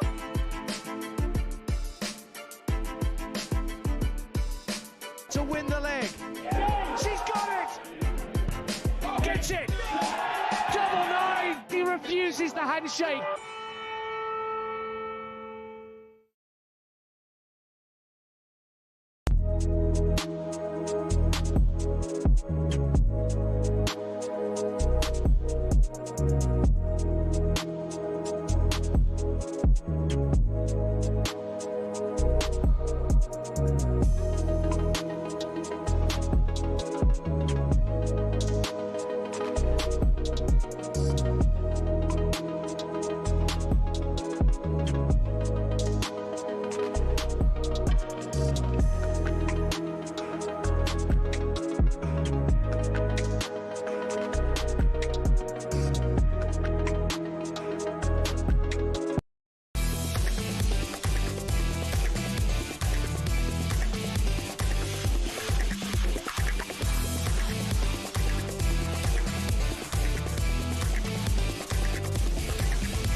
I don't know, honestly, Jack. I can't, Jack. It's probably your best show ever, Jack's by the way. knocked his head, and all of a sudden he's got a new Spotify playlist. It's Champions League Drive on talkSPORT. Me, Andy Goldstein Darren Bent alongside, and just the app for all your delivery needs. Liverpool goalkeeper Alisson has been speaking to the media ahead of tonight's game away to Inter Milan. It's a game you can hear live on talkSPORT. He was asked whether Mohamed Salah will play for the club again. This is what he said. I don't think anything. What I hope, yes, that he plays again for the club. But that's a personal situation. That's a situation between Mo and the club. We, as his teammates, as his friends, we hope the best thing happens for him. I'm saying now, there was one player in that Liverpool dressing room that was saying he's in the wrong here. Maybe quietly, or they think it, but they'll be backing him 100%. Silly question. Is he going to say, the only thing he's going to say is what you just said there? And also, especially for someone like Alisson, who's been there like a long time, like they've been through so much together. And then obviously Arne Slot, who's just come in, the players are like, it's like a brotherhood in there. I agree with you. Do you know what I mean? So Narinda's a Liverpool fan. Hi, Narinda. Hi there. Yeah, hi, boys. What I want to say is I'm actually for Salah. I'll tell you the reason why. Is they've taken away the attacking players like Diaz, and Salah used to go in their pockets. Diaz used to make space for them. Either had to shoot or actually put the ball through. And then we lost Arnold, who would put the ball across. Now, none of that's happening. And the system that Slot's trying to play is not working for Salah. The workhorse, Diaz, and obviously Núñez didn't score many goals, but he was a nuisance. We're not talking necessarily about the tactics and the formation. We're talking about the treatment that he's received from the club. What do you make of that? I think it's a bit harsh. On who? On Salah. Definition of coaching is getting the best player, getting the best out of your players. Yeah, that's right. Now, I don't think that Slot is getting the best out of individuals or the team. He should have realised this about 3-4 weeks ago. Narinda, let me ask you this: if one's got to leave the club tomorrow, who's it going to be? Slot.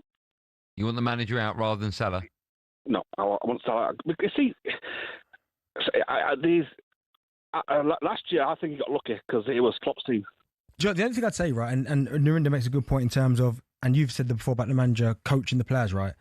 But the fundamentals and the basics, you shouldn't have anyone to teach you that. I know. Work rate. If you're in charge at Barca in their pomp, yeah, and you've got Xavi, Iniesta, Messi, Busquets, and all of a sudden a couple of them start turning into the Salah situation, you're to blame. You've got to get the best out of them. They're not happy going on. I understand that, but their performances they've got to look themselves in the mirror. I know, but if they were playing really well before you arrived, and now they're not, there's one common denominator there. Okay, but did Salah play well for Slot? Well, he's quite fresh into his reign. No, but has he played well for him? He has so far, but he played very well for Klopp in all his time. Yeah, but my point is for that last year for Arne Slot, he was. I think he won Player of the Year again, Golden Boot. Right. Just saying. Tyler's up next. Hi, Tyler. Hi, mate, you okay? I'm good, man. How are you? I'm good, thank you very much. So I'm just interested to ask you, when you said that the club haven't dealt with it well, what part haven't the club done well? Because he was the one that came out. The club have never come out and said anything about him. Well, the club could easily come out and smooth the situation over. I mean, he's not been picked in this... Got rid of it. They've left him out of the squad. Yeah, I don't think that helps things, do you? Well, you can't just be talking freely like that and got no punishment. Exactly. If you hold on. This all started because the manager dropped him and didn't play him. Every player apart from Van Dijk has been dropped at some point in Canate, and them two, and I'm not standing by them, there is no replacements for them. Vert spent a week on the bench. Salah's done 1 week on the bench, 3 games, and he's spitting his dummy out. But do you not think do you not think there's a darker reason as to why they're not getting on? I don't think it's as simple as... He's got to try something new. They're not playing well. Liverpool haven't played since the end of September. Whose fault is that? Try something. I ask this question all the time. Whose fault is it they're not playing well? Do you know what? I'd love to be a fly on the wall. I couldn't give you that. And when you asked the previous call about who goes tomorrow, Slot or Salah, both of them. Really? I said, where'd you start? Where'd you start? Slot's not getting the best out of the players, but you can't just stand by one player, because I said if you were to have an argument with talkSPORT today, you go on Facebook or media and slag them off. Do you expect to be in your position tomorroall I'll never have an argument with them. They love me. That's the problem. Typical man behaviour. I hear what you're saying. It's not right. Yeah, and he made a good point, and my mate messaged me and he made a good point. Like, Salah's been dropped once in 9 years, man, and he just kicked off. I mean, think about that. That's wrong. One week in 9 years. But don't you think some? I don't think it's as simple as. You think more's gone on? I don't think it's as simple as you're not playing well. You're going to be a sub this week. Kick off. I don't think it's that. I just think it's something darker than that. I don't think it's. What could darker? I don't know. Maybe they're not even talking. He said that he hasn't even got a relationship with the manager now. Maybe they're not even. Maybe he just doesn't like him. Maybe his attitude in training and his attitude as a manager in training is not. They're clashing. Well, if his attitude in training is not right, whose fault is that? Well, I've said this a million times. The manager's job is to manage. Andy, no. If I go out to training and I don't want to run and I don't want to work hard and I don't want to put the effort in, that's not the manager's fault. That's my fault. No, I see. It's difficult for me to argue this case. You've been interested in my. Hold on, was you about to say no? It's the manager's fault if I go out there and don't want to do that. No, because the other side of that coin is you will always play the best you can possibly play for your favourite manager. And as you go down the scale, whoever's bottom of that list, you probably won't give as much as you would for your favourite. No, but the thing is, you would. But you wouldn't. But my point is, you wouldn't. Well, that's what a manager is. No, but you can't blame Arne Slot listen, we don't know the facts, right? And if Salah's not training well or his attitude around the place isn't great, that is not Arne Slot's fault. What's the manager's role? Tell me what manager's role is. Yeah, to manage. But I can't. Like, at some point, a professional player's got to take responsibility and accountability for their own actions. For a certain amount. All of it. No, it's not. And if I don't train well for a week, that's my fault. Arne Slot's got nothing to do with that. It's your fault. But the reason you're not training well is down to the man management. Oh, no, I'm not having that. No way. If I decide to not run, that's no one's fault but my own. See, it's so hard for me to argue because you've done it and I haven't. But you're wrong. No, but there's no way. You are. So I go out to training. Put it like this, right? Put it like this. I'm going to blow smoke up producer Joe's backside, right? Joe's without doubt the best producer I've ever had. Yeah. Right, head and shoulders.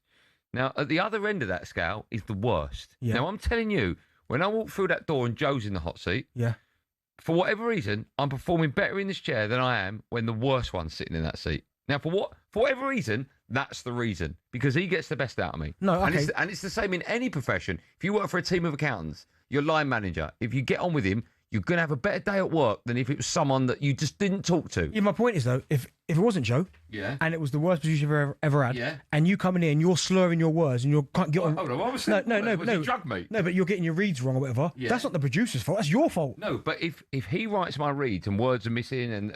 see, that's not you taking accountability. That's you trying to blame everyone else but yourself. No, but he's made the mistake. No, but if Salah doesn't want to run in training, that's his fault.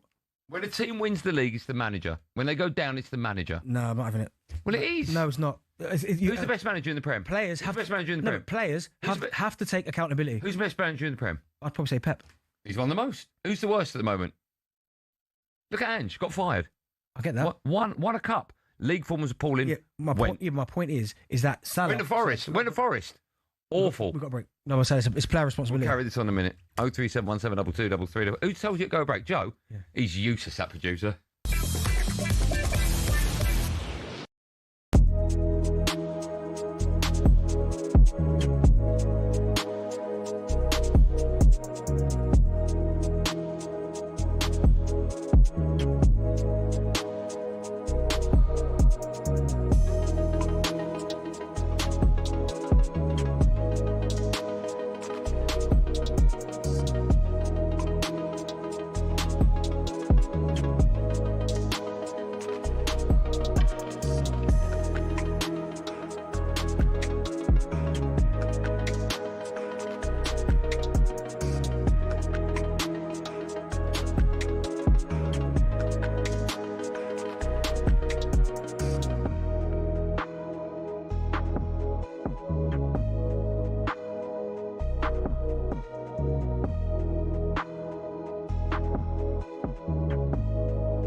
The German leading England. It all sounds a little bit odd, but as Thomas Tuchel tries to bring football home, here's how he ended up in one of the most scrutinised jobs in sport. Well, Tuchel started his footballing journey in the sleepy town of Krimbach. His leadership skills were obvious from an early age, with Tuchel even making subs during PE volleyball sessions. After a knee injury ended his playing career at the age of 25, Tuchel accepted his first coaching role in the Stuttgart youth setup in 2000. He led the club's under-19s to their league title 5 years later, but his perceived abrasive personality meant Stuttgart chose not to renew his contract. He went on to spend 5 years at the helm at Mainz before leaving the club for Dortmund. And there, Tuchel secured his first major trophy, the German Cup, in 2017. 8 more pieces of silverware came next for Tuchel in just 5 seasons at PSG, Chelsea and Bayern Munich. And that CV impressed the top brass at the FA. We found so many similarities and so many things that suited my approach and my hunger to achieve special things. I always wanted to come back to England. Well, he says all the right things, but is destiny on Tuchel's side?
This is the drive on talkSPORT myself down by Andy Goldstein. Obviously, he can't talk at the minute because he's What and what? got your mouth full. No, I haven't. Yeah.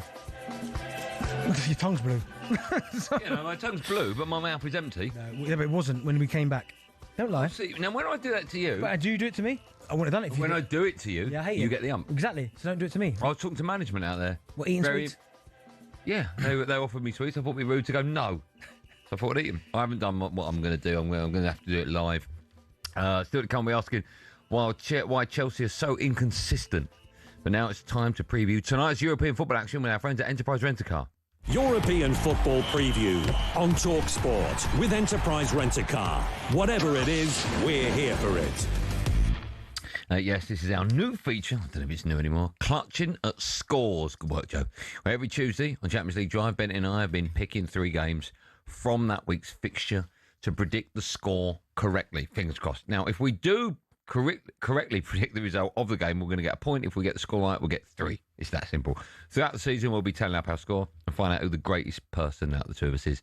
Current score is AG on 20, Benty on 14. I actually allow national radio. Huh? You're on 8. Oh, I haven't got my glasses on. Is that what it says? 8. Yeah. And you're on 4. So I'm winning by 4 points. What's the matter? You got 8, I've got 14. You're losing. I couldn't see the one. I haven't got my glasses on. Yeah. So I'm 6 behind. Right, time to pick our 3 games for this week. I'm doing my live. I forgot to do. This is what I was like at school, everyone, by the way. I get into school and I go, I haven't done my homework. Can I copy yours? What are you going for? No, do you want me to go first? You can do if you want. I mean, I'm going to do No, listen, you go first now. Go. Right, I'm going to go for the game that's on talkSPORT tonight. I think it's on talkSPORT. Inter Milan, right? Against Liverpool. Yeah. Now, Liverpool struggling big time, as we've been talking about. And I know that Darren Lewis is listening, and I know that he'll hate me to predict another Liverpool defeat, and they're away. Never easy to get any kind of result in Italy anyway. I'm going to go for a 3-0 home win for Inter. Jeez. Yeah, I really think they'll get smashed. What are you going for? So I've gone for Bayern versus Sporting, which is, I'm hoping is going to be on in a minute.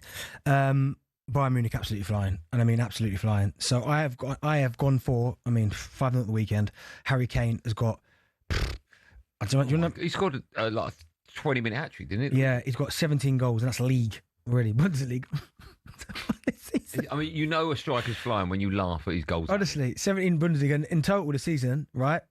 We are not even at Christmas. He's got 31. I wonder what he got for the calendar year. Can you work that out? Oh, no. I would be able to. Give me a bit of time.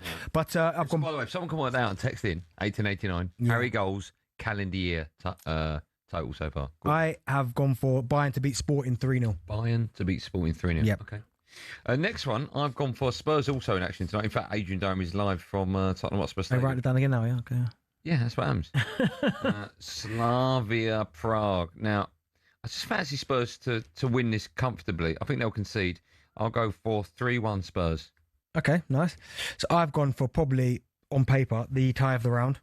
Well, I'll be the judge of that. Right, the absolute tie of the round. I think you would probably agree. Yeah, Real Madrid versus Man City. I might have a go with that, actually. Actually, no, I'll put your team in it. Go on. I've gone for Real Madrid 4, even though they got beat 2-0 at the weekend. Yeah. Real Madrid 4, City 2.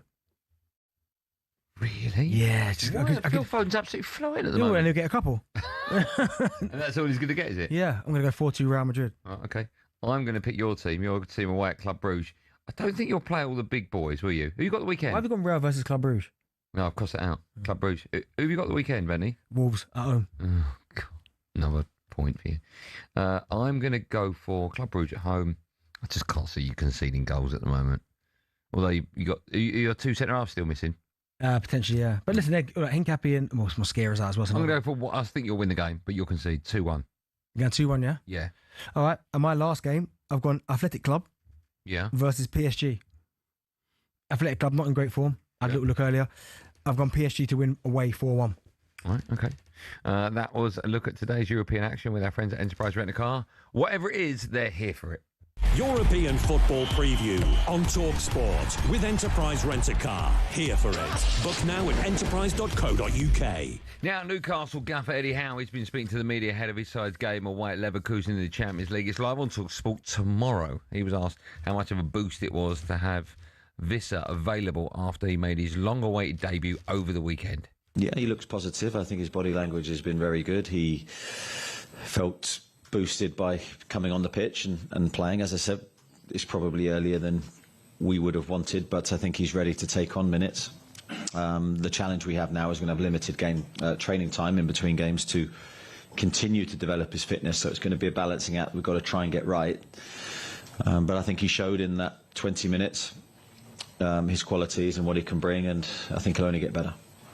It's easy to forget Johan Visser even signed for Newcastle. How much of a boost is it going to be when they can finally get him back to playing week in, week out? Yeah, I mean, it was again, he was another one who threw his toys at the Prem at Brentford, didn't want to play. Yeah. Kind of went on strike.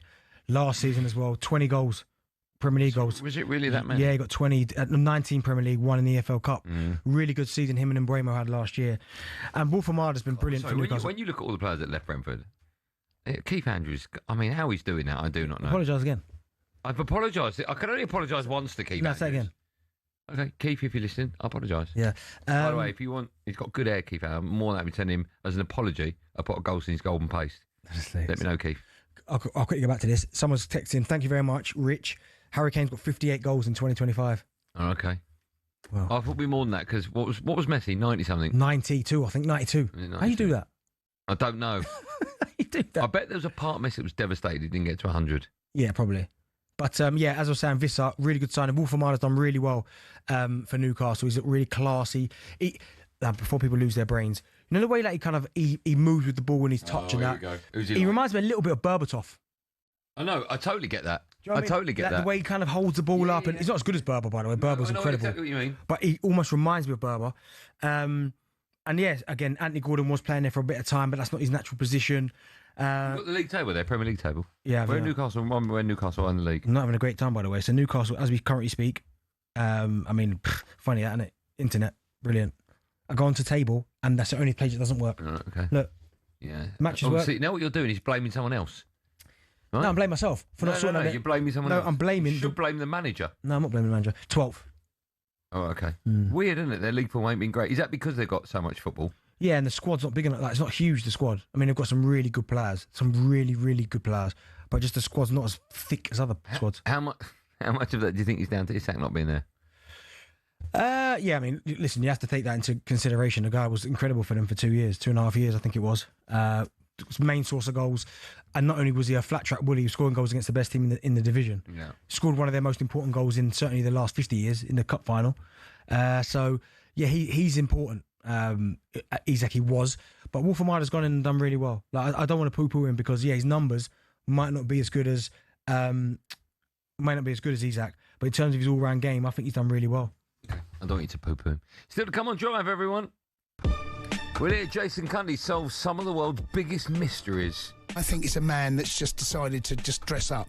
Is that on 21 minutes ago? No. It might be, actually. Oh, it is. All right, Jack, calm down. Look at Jack. That wasn't it. I can't wait. Well, yeah, but that's out of context. Where's your... It's coming out, mate. Trust me. What's it called? Yeah, I can 21 minutes too long. But you've heard that before. Yeah. We'll also get to tomorrow's talkSPORT Starts Trophy. 3 again for Natalie Sawyer to win the leg. Yeah, she's got it!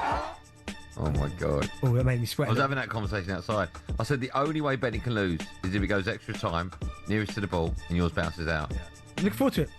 Can't wait. I hope you get stuck. Time paddle first, though. And we'll also build up to another massive night of football.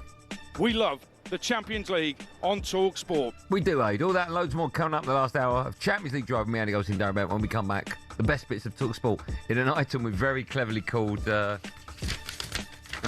best of talkSPORT.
So, we are almost ready to go. Ian Danter here in the commentary box. But it is all about whether Dean Saunders can retain the talkSPORT World Championship.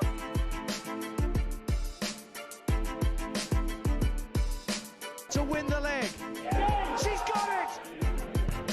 Gets it! Double 9! He refuses the handshake.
This is Champions League Drive on talkSPORT. Me, Andy Goldstein, Darren Bent and Justy. From vouchers to cash prizes to Champions League final tickets, there are millions of prizes to be won when you place an order. 18 plus terms apply. What was that?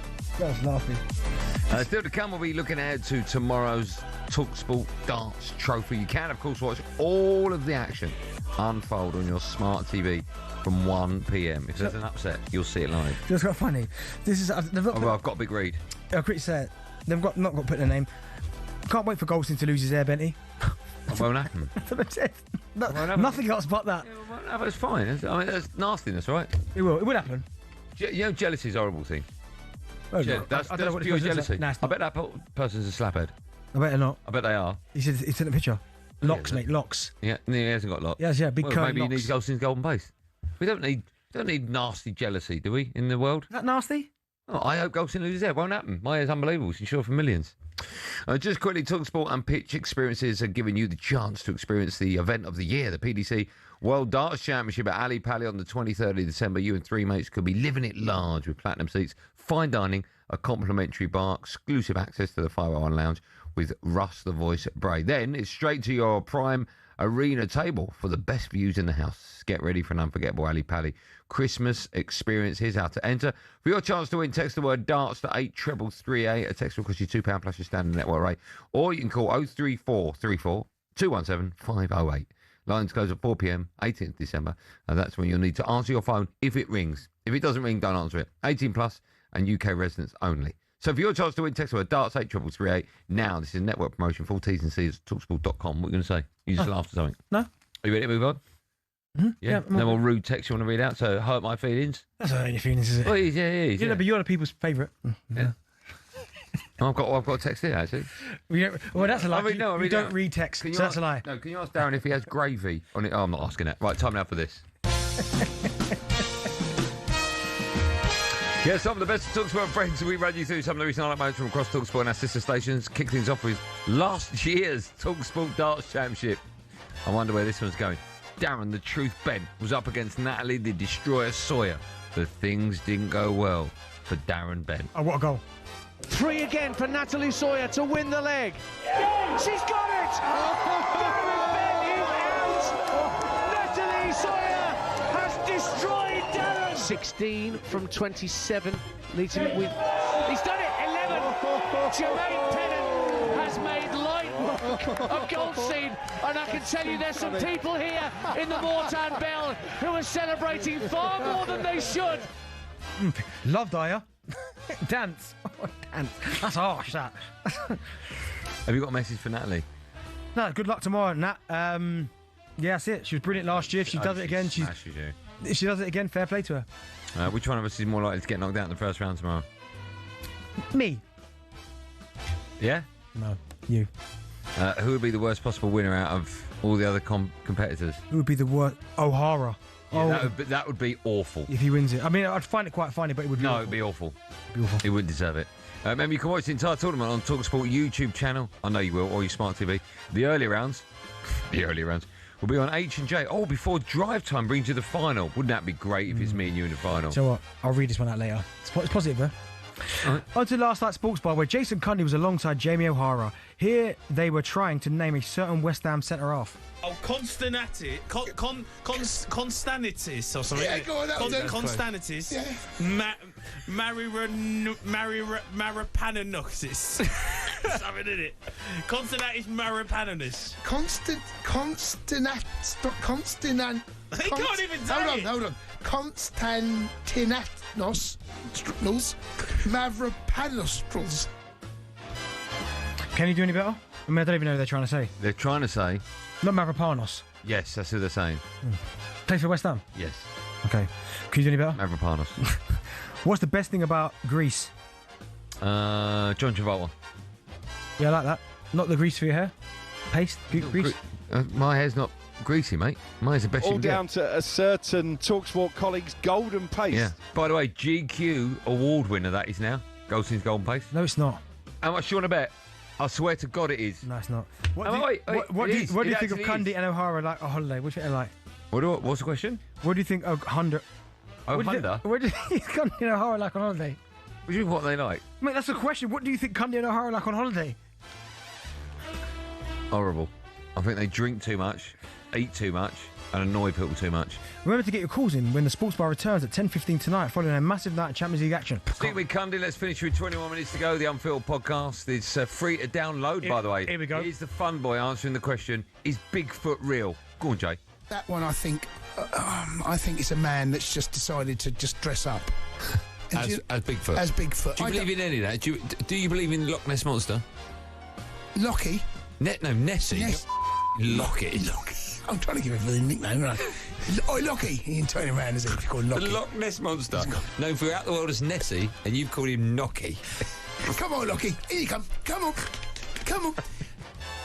I'll tell you what, so you want 21 minutes? That's funny. No, 21 minutes, you want me to download this to that. About Loch Ness Monster, and what was the other thing you said? 21 minutes to go, that. Oh, you're so rude, you are. Joe. You should be backing me. Jack, just let me know. Play a little part again so I can write it down. Jack, play Natalie Sawyer, and I'll give you a tenner. Play Natalie Sawyer, and I'll give you a tenner. So I can fast forward it's to up that to you, bit. Jack. £10 Natalie Sawyer, if you can find the button. Sure, go, mate. Jack, let me know that. Just Natalie Sawyer, so I can fast forward to that bit. Jack, about Lockie. Have you got a better name for the Loch Ness Monster? Yeah, Lockie. She's got it! That's fine. Do you know what? Just owe yourself a tenner, Jack. Do you know what? I forgive Jack for that. Because Jack's music today has been awesome. So, Jack, I don't mind that. Jack, we're going to the break with that again. Can you fast forward to me so I can get back to that Loch Ness bit so I don't miss it? Oh, when's your podcast coming out? What's your call? The Beach Ball. The Beach Ball, where you recount memorable moments from your career. And this one, I missed the open goal. That was and it. Sandra read that was me it. up and said she That could was have it. scored it. That was it. Bigfoot. This one was playing Bigfoot and the Loch Ness. One day I was playing Liverpool and there's a beach ball on the pitch and I hit it and it went in. Bigfoot and the Loch Ness. I wanted to go to the World Cup, but there's a kid called Theo Walcott. He got either way. Hey, 21 minutes Can't to wait go. for that podcast. Loch Ness. Yeah. Bigfoot. What else Go is there? on. Lockie. Go on. I never got on with Paul Lambert. Here you go. Hey, make sure I keep going with the with the 21 minutes to go. Ipswich really are my pride and joy. You can find all episodes of 21 Minutes to Go. Not the Beach Ball. Or Darren Bent's The Beach Ball podcast, where you get your podcast from. New episodes drop every single Monday. Let's just serious question. Where can I download this podcast? Where can I get the Beach Ball podcast? No, serious question. Hello, welcome to the Beach Ball. It's a peach of a show. No, is anyone listening to this? A beach of a show. Is anyone listening to Yeah, actually. How about this? More people listen to this talkSPORT podcast than any other talkSPORT podcast. No, I'm not having it. I'm telling you, that's a fact. What about Bigfoot and Loch Ness? Yeah, that's right. Brilliant. Mate, I'll have a Bigfoot in you. I'll kick your backside. Of course, you can find all of our shows on the talkSPORT app. We can swipe between talkSPORT and talkSPORT 2, all of our sister stations, so you never miss a moment. Benny. Oh, you've got one, okay. Since you've been working with Goldstein, is it nasty? You have transformed these dress sense, got rid of them awful jeans and them Red Wing boots. There you go. The barnet has to go next. No. Skin fade will finish the look. There you go. I don't want skin fade. Because then people go, oh, you're trying to be 18 again. I'm happy with this haircut. You happy with the clothes, though? I'm happy with everything. To be fair, can I say, I do look amazing today. I did think that when I come out, I thought, wow, I look great. Honestly, I swear. No, I'm just saying, some days you get up and you go, yeah, I look good today. Joe, you're not Joe. I agree with you. Look at me. We can break. Look at me. Well, you're not back. Okay, fine. 21 minutes. Jack, remember to find that bit for me. 21 minutes to go. Loch Download Ness. that. Go on, Natalie Sawyer.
We're told Mo Salah could be a Saudi Pro League player as early as next month.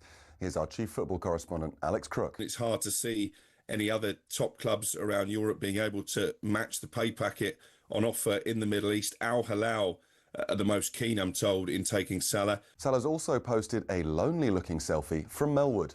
I don't think it's a coincidence that he's managed to get the "You'll never walk alone" Liverpool slogan in the background. And again, he's taken to social media pointedly. He wants out. I don't think there's any question about that. And I think the Saudi Pro League is his most likely escape route. He's been left behind after claiming Liverpool made him a scapegoat for their poor form. Inter versus Liverpool is live on talkSPORT tonight from 7. Meanwhile, Xabi Alonso says he wants to stay at Real Madrid despite pressure building on his job. He's been linked with a possible switch to Anfield if both he and Arne Slot are sacked. But at the moment, this is my place. This is where I want to be, and in the future, you never know what could happen. Elsewhere today, there's been another ACL injury in the Women's Super League. England and Spurs forward Jess Naz is out for the season. She needs an operation. Meanwhile, England captain Leah Williamson's back from her ACL injury tonight for Arsenal in the Champions League.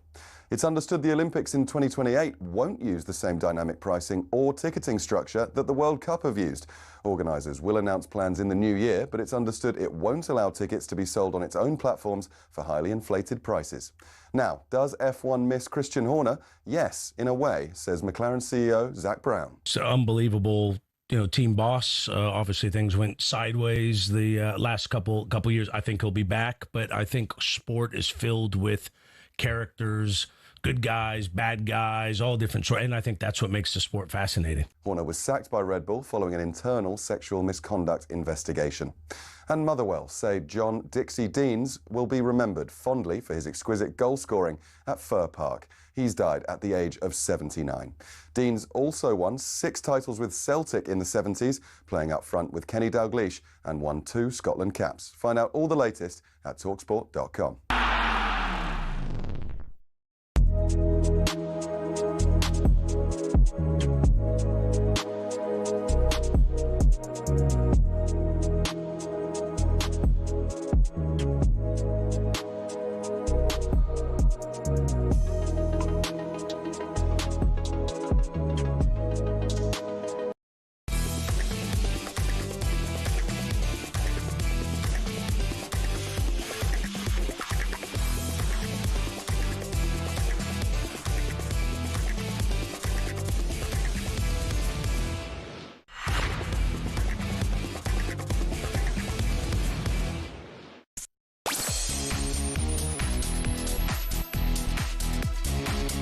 Well, back to last out Champions League drive on talkSPORT with me, Andy Goldstein. Darren Bent's here as well. You're not supposed to touch it. I did it once, I was drunk. Still to come, we'll be asking if Chelsea's inconsistency will cost them this season. But first, right now over on talkSPORT 2, you can hear live commentary of Bayern Munich against Sporting Lisbon in the Champions League. Score is currently 0-0. Thought you said there was a goal. Yeah, it was offside, Carl. Oh, okay. Let's have a little listen now. Your commentators, former Arsenal midfielder Adrian Clark. He's alongside Simon Hill. He just bounces it up a little bit too high for Leonard Carl. He's only got little legs, hasn't he? He's a very diminutive player. I just wonder whether Carl might have been able to take a touch here. Yeah. He goes for the one-touch finish, doesn't he? And it's I think you're right. I think you're right. But I guess because he's so close to the 6-yard box, it's almost instinctive as a footballer, isn't it? You've got to shoot. Absolutely. Absolutely. But he had a little bit more time than he thought there, and he just couldn't get his knee over the ball. I think it was destined to fly over the crossbar, but very, very easy, wasn't it, the way Bayern opened up the Portuguese side there. Michael Olise, little nutmeg through the legs of Araujo. Such a tricky, skillful player. Michael Olise back with Kimmich again, teasing with the cross, but Harry Kane slightly off balance, just indicating to Joshua Kimmich that the ball had a little bit too much on it, perhaps. Yeah, it was a sort of wry smile from Harry Kane. He's like, oh, it's just a fraction too high for me. But again, it's the same player, isn't it? The Bayern midfielder is sort of running the game at the moment. I think Sporting need to get a grip of him, maybe just be a touch more aggressive, get tighter, because as I said earlier, if you don't put pressure on Joshua Kimmich, he will put the ball wherever he wants. Oh, good fade out. Well done, Jack. That's really good. Really good. Really, really good. Jack's available. Weddings, bar mitzvahs, everything, yeah. Reminder, you can listen to Bayern Munich against Sporting Lisbon right now over on talkSPORT 2 simply by downloading the talkSPORT app. Good work, Jack. Chelsea, they're in Champions League action tonight. They go away to Atalanta. That's at 8 p.m. Chelsea currently 7th in the Champions League table with 3 wins and 1 draw from their 5 games so far. Their manager, Enzo Maresca, he's been speaking ahead of this one. He was asked what he thought of the modern Serie A sides. Now many teams, they try to not to copy, but they try to do something similar. What Atalanta has done in the last years with the Gasperini. So you can see most of the team played 5 at the back. Most of the team try to play man to man everywhere. If you go to the toilet, they follow you. Even toilet, they follow you everywhere. A bit weird. That was Maresca, of course, talking about the fact that Atalanta like to play 5 at the back. Chelsea, they often struggle against sides that play that system. Could it be a difficult night's work for them, do you think? Listen, potentially. But, I mean, they've had some great results, haven't they? The Barcelona result was brilliant, 5-1 Ajax, Benfica. Yeah, but they have to find a way of getting past that with this 5 at the back. He made a good point when they were talking about Serie A sides as well, because I remember there was a period where Serie A, boy, they had some teams, man. And not only did they have some teams, they did some serious world-class players. I thought you were going back. I mean, if we go Football Gazette, you could go late 90s. Okay. I mean, even before that. But then certainly my era, that would be early 90s, going up to even after the 2000s, actually, with that AC Milan team, Seedorf and Maldini, Shevchenko, Kaká. But over the last few years, you'd have to say probably that they haven't been as strong now. Financially, probably that's got a lot to do with it in terms of the players that they've had compared to now. But still, whenever you come up against an Italian side, it's always going to be difficult. Like when you go over there, because I think Italian, and I always think defensive mindset. Like they've had some of the greatest defenders throughout history. So I always feel like Italian football's based on a solid foundation. But maybe it's come away from that a little bit. But still, for Chelsea, it's still going to be a difficult game away. You mentioned that Barca game. Since that 3-0 win against Barca, they drew with Arsenal. They lost to Leeds. They drew with Bournemouth. The only consistent thing about Chelsea this season is they're so inconsistent. I was talking to One More Billy before. I made some notes about what he was saying. Is he here today? What does he do, by the way, One More Billy? I think Billy's a fantastic human being. I think he works really well. What's he done today? The first time I've seen him just now, and he was just propping himself up against the desk. Can I give some notes? With beer in his hand. I don't even know why he's drinking beer, but his beer in his hand, kebab in the other, talking to Joe. Doing absolutely nothing. Anyway. I'll go first, Bill. Looking after you, mate. Yeah, nice. He said, I said, what's the problems, Bill? I'll write it down for the show. He said, we don't have any experienced players. We've got no leaders. We change our defence too much. Fofana and James can't play 3 games in a week. Casado, suspended for the league. So was that Joe's fault, was it? That you stumbled over them words? Joe's fault, was it? Or yours? There you go, carry on. Yeah, Joe spoke in my ear. He's your favourite producer. And he said, don't forget Casado. And I went, why are you talking in my ear when I'm saying it? Changes the wingers all the time. And Delap, useless. He didn't say the last bit, actually. What's your problem? Because I know it upsets you. But lots of problems there from Chelsea's perspective. I mean, everything I've just read out screams inconsistency. Do you know what? When I look at Chelsea, and again, we saw it in the Club World Cup, and we got a glimpse that when they play their best team, and I'll go back to it, when they play PSG in the final, I don't care if people try and poo-poo that competition. Why you keep saying poo-poo today?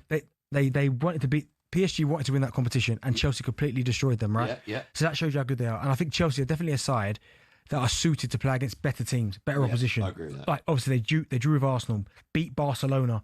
I know Liverpool, not Liverpool, but they beat Liverpool 2-1 at home. Do you know what I mean? So they can get results against big teams. I know they took a bit of a beating at Bayern, but still. So I think Chelsea are a team that's better suited to play against teams that are of better quality, and maybe just sometimes, and maybe that comes down to the inconsistency when you're playing against teams that are maybe not like a Leeds and they're not Barcelona. Can the players then go again, lift themselves up to go, okay, this is going to be a different test, it's going to be a hard game, but can we raise the levels again? And at the minute, that's what they're struggling with. How much of their inconsistency is down to the fact they had that tournament in the summer and players couldn't rest? Yeah, there's going to be an element to that in terms of the injuries, but when people talk about experience, I mean, Reece James has been there a good while now. He's captain, and he's obviously been there when they've won big trophies. So that's experience. Like Enzo Fernandez, I know he's only just got there, but the guy's won the World Cup, so he's played at the highest level. Do you know what I mean? So they've got players in their team that Marc Cucurella, he's been about a long time. He's won the Euros with Spain. Yeah. So you say Billy's talking absolute garbage? No, he's not talking garbage. But my point is that they've got a lot of experience and players in their squad that have won big trophies. So consistency shouldn't be a problem. I was listening to Sports Bar the other night, not live because I was asleep, but I was listening to it on the app. Jason's saying things like, it's not our time yet. We're not there, maybe 2 or 3 years. I heard that chat with Arsenal, right? And I sort of feel that Arsenal are there or thereabouts ready. Do you agree with the fact that Chelsea, it's way too early for them to even be competing for Premier League title, Champions League? Well, I would say way too early, but I definitely think that top 4 should be the minimum requirement for Chelsea this season in the league. And its consistency is going to be the problem. Like, Arsenal have shown a real level of consistency. I know they got beat by Villa, but Villa are playing really well. Like, at the minute, really well. Yeah. But Arsenal's still really consistent. Like, Arsenal very rarely go back-to-back nowadays, get defeats. Do you know what I mean? So they've been consistent. City are starting to get that consistency back now. Foden's now putting in performances. Villa have been incredibly consistent recently. So I think the problem with Chelsea is that you'll get a Barcelona performance and you go, oh my goodness, like, wow, incredible. And then you'll get a Leeds or a Bournemouth. If they were playing Barcelona and Arsenal every week, yeah, do you think they'd do better than they do now? Do they drop off when they play the clubs? I think so, yeah. Yeah, I do. Well, performance would suggest that. Because how you beat Barcelona, right? You go from beating Barcelona. By the way, they were amazing in their game. Right. You beat Burnley away, you beat Barcelona, you draw with Arsenal, and then get smashed by Leeds. I mean, there's no rhyme or reason for that whatsoever. At all, other than consistency. Before that game there, Leeds had lost 4 on the bounce. Yeah, that's very bizarre. Tell me a bit about the manager. Is he good enough? Question mark still over him or not? Yeah, it's really hard to criticise him because I think he's a good coach. Everyone I know that's worked with him say he's a really good coach in terms of his methods and the way that he coaches players. Will he get ultimately Chelsea to where they want to get to? I'm not sure. But then, how do you argue with him? I mean, he spent the season at Leicester, got him promoted, goes to Chelsea, wins the Club World Cup and the Conference League. So you might poo-poo the... You could poo-poo again? Yeah, sorry. You might... You might poo-poos that is today. You might destroy... You might... I'm thinking of another word now. You might kind of bash the... Go poo-poo. Yeah, no, you might bash the competitions that they won, but they still won them. Yeah. So, and that Club World Cup was a lot of big teams there, a lot of big hitters. I know, it wasn't nothing, right? No, see, I don't put nothing in that. But if that's all they won that season, that's not good enough. Well, I'd say it's a good start from Maresca. If you won that, if Arsenal won that, would you be saying it's a big trophy or not? Yeah, of course I would be screaming for the rooftops. Would you? Yeah, so would you if Man United won it. I don't think we have won it. I didn't at the time. Yeah, but it's a different format. Like this was like a proper competition. This every 4 years is absolute nothing. Big cup tournament, that. No, it's not. It is. But no, I think for Maresca winning that, okay, but it does a lot more good than bad by winning it. Okay. Can Chelsea win the Champions League this season? Yeah. They can win it. Yeah. They've got more chance of winning that than the Premier League, yeah, right? You can knock out football and also as well. Chelsea have got this weird way of doing things. For the last, I don't know how long, over 2 decades, they have not necessarily got to play that well to win trophies. So it wouldn't surprise me. Chelsea fans, we would love to hear from you this evening. We're doing this for the next 7 or 8 minutes. So if you're one of those Chelsea fans thinking, I'd love to have my say, I'll never get through. My switchboard is completely and utterly clear. So if you are the first to dial our number, you will be next. It's that simple. 03717 223344. Why are Chelsea so inconsistent right now? 03717 223344.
So we are almost ready to go. Ian Danter here in the commentary box. But it is all about whether Dean Saunders can retain the talkSPORT World Championship.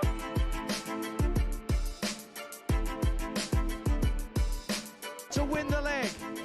She's got it! Gets it! Double nine! He refuses the handshake.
Welcome back to Champions League Drive on talkSPORT. Me, Andy Goldstein Darren Bent and Justy. Order on the app today.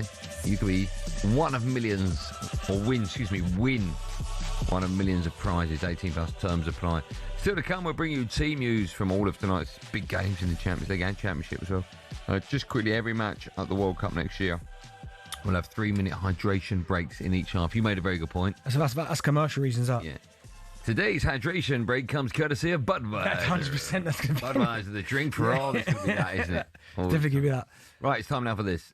Couldn't believe you got a yellow card for that. The game's gone. Honestly, I've seen my Sunday League team defend better than our back line. Welcome to Moaning fans on talkSPORT with Paddy Power. Yes, time now to hear from Aaron Nolan from our friends at Paddy Power, who's got something he wants to get off his chest this week. In our Moaning fans feature, Aaron's reputation of being a bit of a moaner is well established. Let's find out what he's moaning about this week. Look, I love a good moan, and my reputation as a moaner is well established. But I can't stand players moaning. Fair enough if it's something on the pitch, but I have no time for players looking for sympathy, like Rooney moaning about having to eat pasta in the morning, Ronaldo unhappy with the gym equipment at United, and now Salah having a public moan like he thought we would feel bad for him. Oh, I signed a big contract and now I'm on the bench. How do you cope, you poor thing? I can't stand these players moaning. Right, Bennett and I are going to see if we can outmoan the moaner with our complaints of the week. We've got 30 seconds each. Producer Joe is going to earn his money today. He's going to decide whether it's me or Benty. Maybe neither that have eclipsed Paddy's moaner in chief. Would you like to go first or second? A second. Okay, I'll go first. Okay, my 30 seconds starts now. I'm going to moan about the amount of substitutions you can make in a game now. It's getting a little bit silly. 5 is absolutely absurd for a number of reasons. 1, you are effectively changing half of your outfield. You just don't need to do that. And also 2, I find a lot of managers now are making changes for the sake of it. On 65 minutes, they're bringing on 3 players. And you just don't get any rhythm now in a game. And I'm just getting bored of, because 5 leads to 6 and 6 leads to 7. And soon,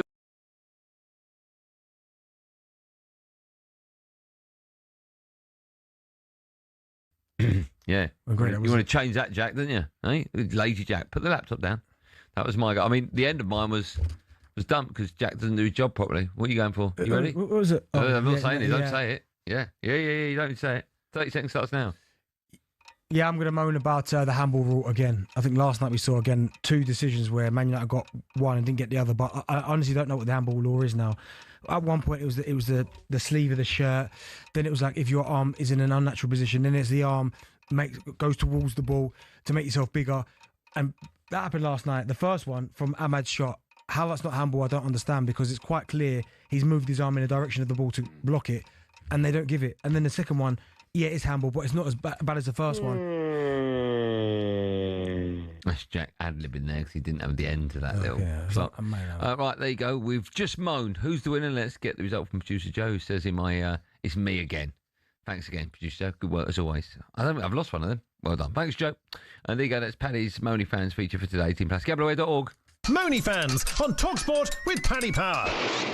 Should we go to the phone lines? Talking all things Chelsea. Why are they consistently inconsistent? Steve's a Chelsea fan. Joins us now. Hello, Steve-O. Hello, boys. You all right? I'm great, man. How are you? I'm very well. Just hard at work, mate. Hard at work. What do you do for a living? I'm a milkman. 20 past 6 in the evening. Well, you working now? I don't give it away for free, Andy. I've got to go out and collect the money, mate. Oh, what do you mean? What, you knock on people's doors and ask for the money? Yeah. That's what I've been doing, isn't it? Can I ask, do you still sell a pint of orange juice? Certainly do, mate. How much is a pint of orange juice? £1.75. Okay. What else is on your milk float that might surprise me? What's on my milk? What surprise? I'm not saying, mate. No, what else you sell apart from milk and orange juice? What else I sell? Yeah. Oh, you just your usual stuff. Your eggs, bread? your yogurt, your bread, your cheese, your potatoes. Potatoes on the milk cart? Yeah, absolutely, mate. Didn't know absolutely. That. That's amazing. Yeah. I must start getting the milkman round, because that's the one thing in my house that I always lack milk. I didn't even Seems know. to go quick. I'll be honest, I can't remember the last time I saw a milkman. I'm guessing you guys are out early anyway, but I can't remember the last time I saw a pint of milk outside someone's front door. I bet you pinched one, though, as a kid going to school, didn't you? How dare you? But yes, I did. Absolutely. Everyone's done it. What would you like to say, Steve-O? Maresca's the one, mate. I heard Darren say earlier he's a good coach, and I agree with that, but I don't think he's a good manager. And the other night against Leeds, I don't think he realised the history behind that fixture, and that's where he lacks it for me.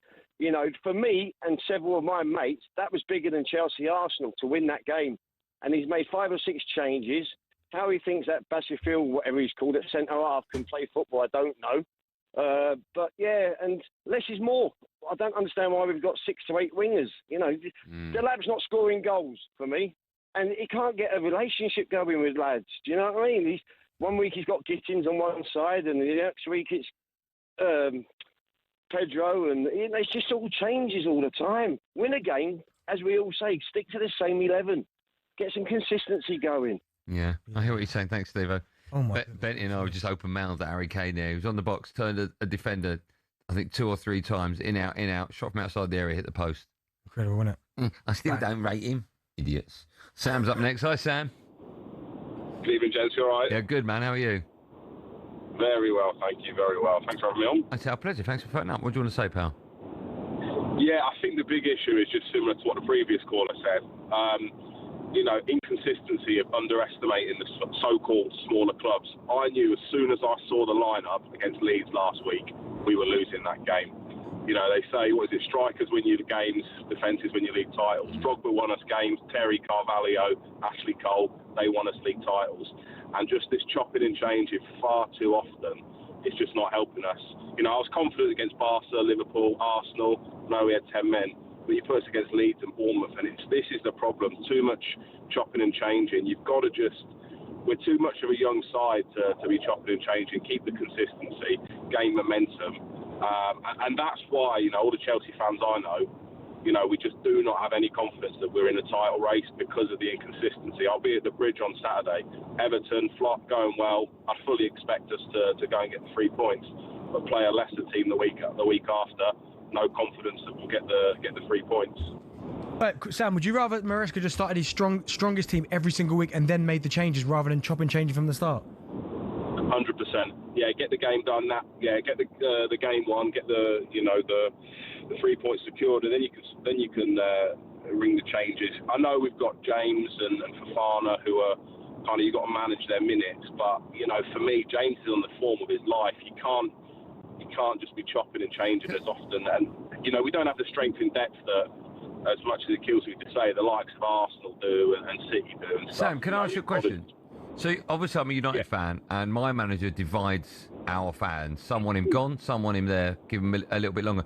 What do you think the divide is at all, if at all, with Chelsea fans and Maresca? Because it's very rare, if at all. I can remember a Chelsea fan phoning up saying he's not good enough, I want him out. From what the Chelsea fans I speak to and deal and see, it's the lineups. For example, Leeds, Brighton earlier when we lost 3-1 earlier in the season, he changes the team far too often. Yeah, but what I'm saying is, are you happy with the manager? Oh, I'm Maresca in 100%. Okay. I like him, and I purely just go back to the fact. A couple of quick things. At some point, you've got to stick with someone. You can't just keep this hiring and firing it all. And again, Arteta, it's taken him a few years. It would have been easy for Arsenal to get rid of him, but look where he's taken Arsenal. I know they've not won anything yet. No. I like to my Arsenal makes of that, but it's coming, and we could be. Arsenal in 3-4 years, a young side that's 3-4 years. That hasn't won the league. Well, that is possibility. Nah, but, ain't no possibility.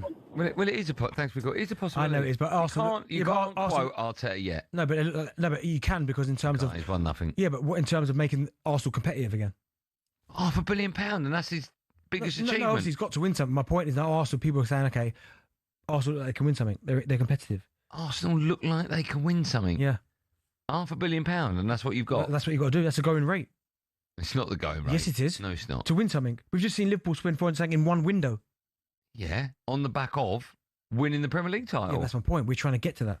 I know, but that's not the going rate to keep up with the Joneses. Well, but you spend money to keep up with your rivals. You have to. You have to keep getting stronger. I'm not sure. I was going to say something to them, but I completely... What are you going to say? Are you going to read out a text? No, it's Maresca. It's about gravy. No, Chelsea about Chelsea. It's gone. Completely gone. Good. Let me write that down. It's a great little... No, it's gone. Stat. That's really good. So Benty forgot. Good. What is it about? Still thinking. It's gone. About the manager? Talk about Chelsea, I think. Like what I have at Man United? You take Maresca at your lot. Yeah. No, weren't that. When it comes back to me, I'll tell you. 32 minutes to work out. Right. Still to come, we'll bring you team news. Of course, we'll do all of tonight's big games in the Champions League. First time no Googling. Which players have made the most appearances in Champions League for a single club? That's a great question. Do you know that? Gerrard. No. It could be any club. It's one of them, either German or Spanish. All right, well done. You've narrowed it down. Which players made... No. Which players made the most appearances in Champions League for one single club? Neuer. I know, you annoy me as well. The answer to that is coming up live on Drive and TalkSPORT after this.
When Sir Jim Ratcliffe took control of footballing operations at United, the Manchester-born billionaire was somewhat welcomed in as a homegrown hero, ready to save the club from the dark days of the Glazers. But in just 12 months, he became a punchbag for many fans. So what happened? Well, let's take a look and you can decide for yourself. Over the last 3 years, the club lost 300 million quid, and Ratcliffe rightfully committed to sorting that. But what seemed to get fans' backs up is the way he went about it. For example, talkSPORT understands staff lunch options at the Carrington canteen have been reduced to just soup and sandwiches, which the higher-ups at the club say will save them 1 million quid a year. Now, that might make sense for many who don't get free meals at work themselves, but it does get a little bit more picky than that. It was reported that after staff brought some stationery, they were ordered to send sellotape back because it wasn't considered to be essential. And the reward for being Steward of the Week used to be 50 quid, but that was scrapped and replaced by a paper certificate. But it's not just seemingly stingy decisions. In 2024 alone, Ratcliffe oversaw 250 redundancies, and more were announced at the beginning of 2025. Now, while there are people who acknowledge United's staff numbers are overinflated, it's the optics which aren't great. Add to the mix the introduction of a flat ticket price of 66 quid for every fan, even children, while Casemiro's on 350 grand a week, and the frustration of fans reached fever pitch. Time will tell whether Ratcliffe's cost-cutting measures will improve outcomes at the club, but one thing's for sure, there's a long way to go for United to be back where many say they belong.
This is Champions League Drive on talkSPORT. Me, Andy Goldstein, the superstar is Darren Bent alongside me. Before the break, asked a question.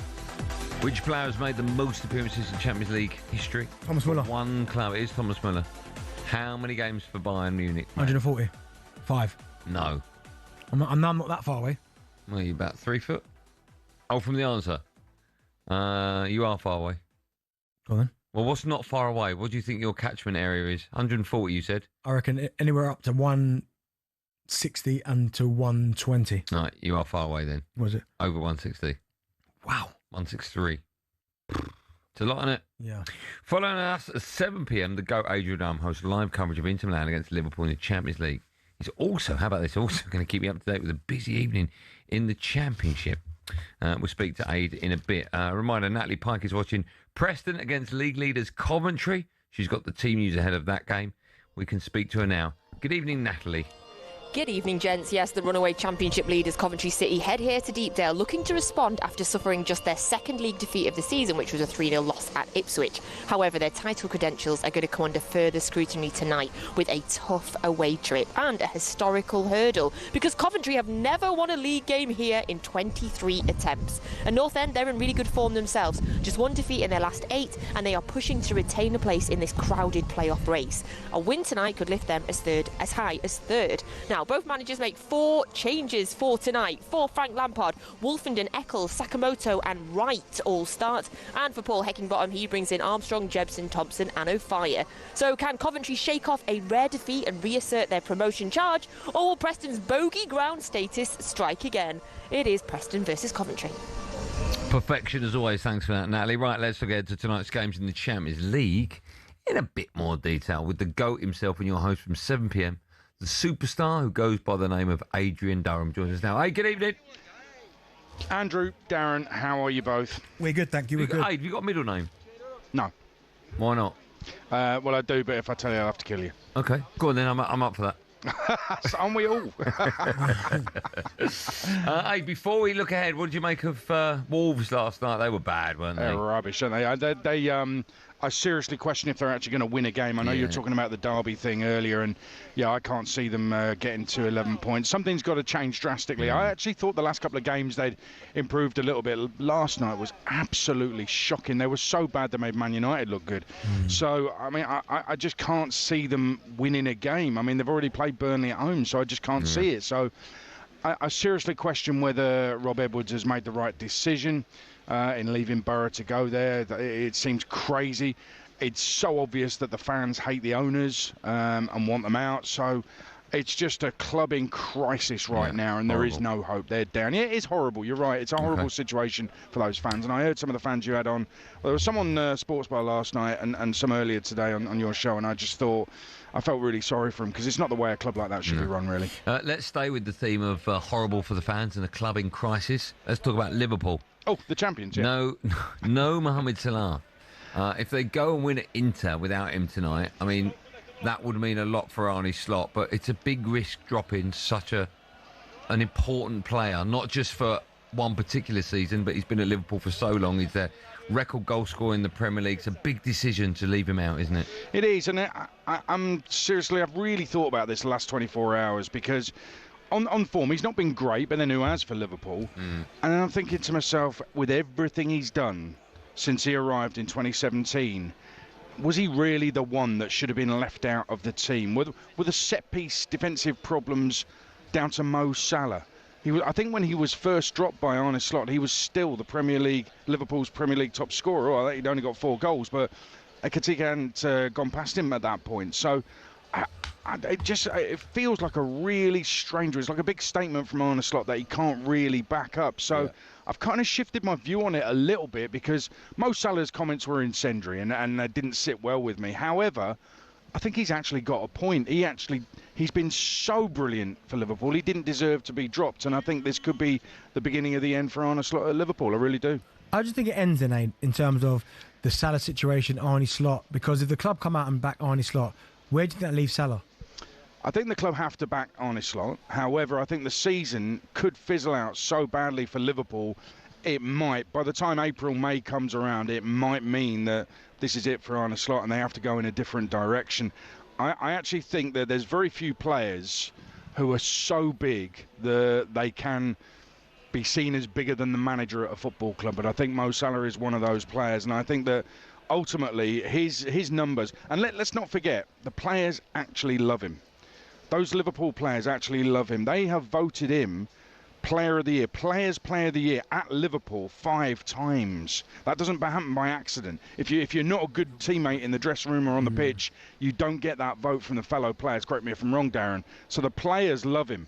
And I think with the way Alisson spoke about him yesterday as well, I think that Arne Slot might just have made a massive error here that's going to mean that the players aren't necessarily on board with him. And at a time when they're not playing particularly well anyway, he needs all the players to be together. I agree. What next then for Liverpool? Big Ange? Yeah.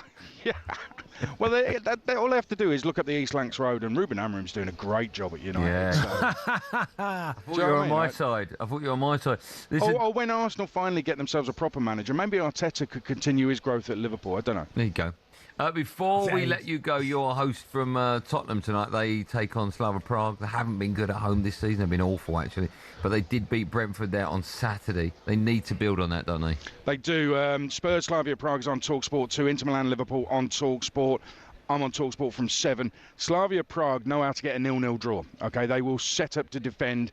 And if it gets frustrating in here, in this Spurs stadium tonight, for the home side and the home fans, then it could turn into quite a tense evening. But I do fully expect Spurs to have the quality to see off Slavia Prague here.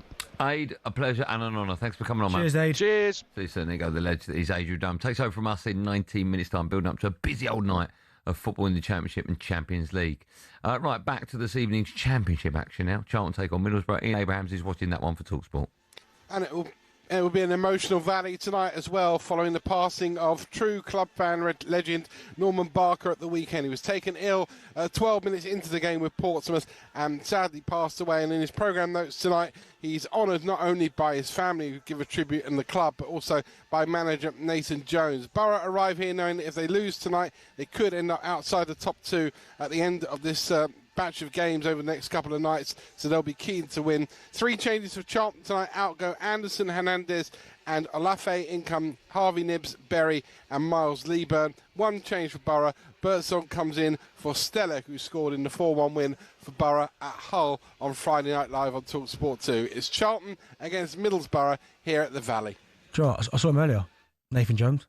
Oh, you said that? Yeah, Playing paddle? I was playing paddle, yeah, he was playing paddle with... Any good?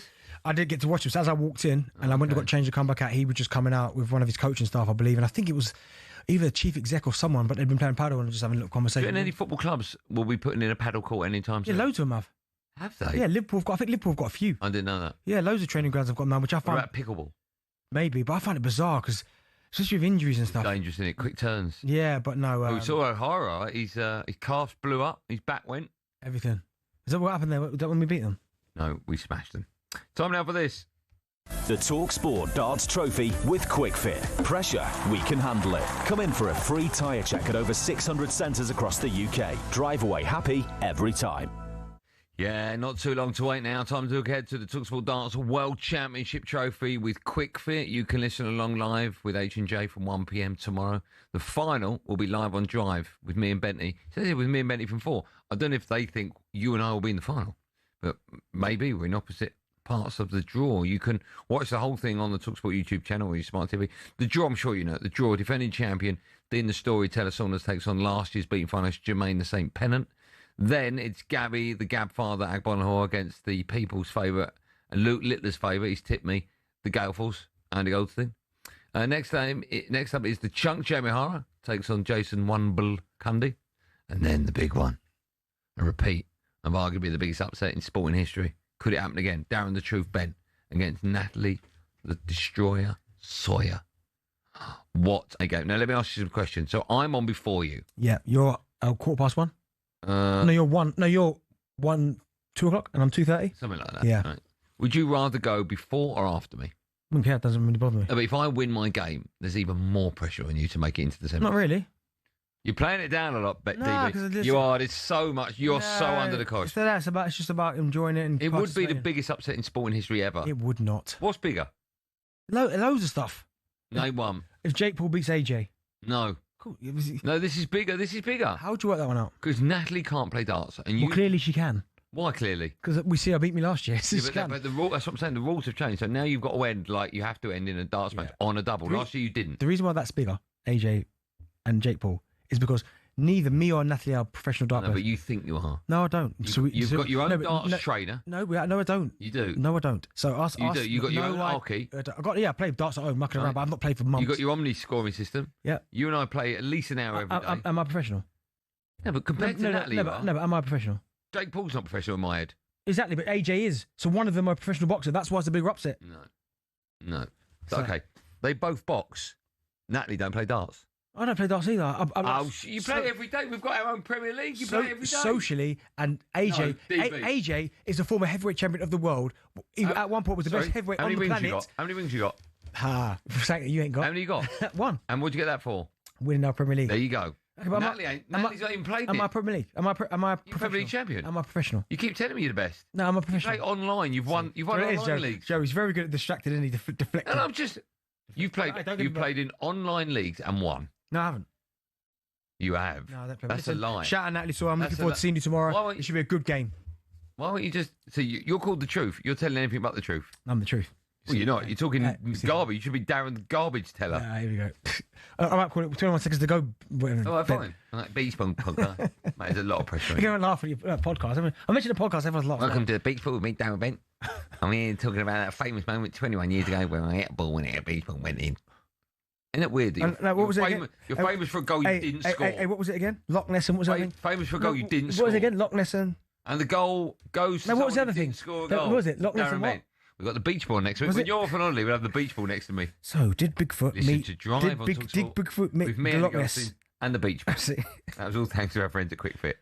The talkSPORT Darts Trophy with QuickFit. Pressure, we can handle it. Come in for a free tyre check at over 600 centres across the UK. Drive away happy every time. Just quickly, seriously, if anyone of our listeners who are fantastic listens to 21 seconds to go, 21 minutes to go. Oh, sorry, that whatever that's called. Please message me within the next 7 minutes. Just let me know whether it's worth me listening to. Can I just ask? And what the best part is about the Loch Ness and Bigfoot. Jack, break, please. Jack, break. No,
Hello and welcome to talkSPORT Goals. Been taking you through what should be another busy day of football. Chance to win it! We don't need to do that, guys. I'm going to owe you an apology. How would you get to that conclusion? That's a weak mentality. Oh, get out of it.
If I had to score him... Jack, we're done, by the way. We're over now. I'd give him a 10.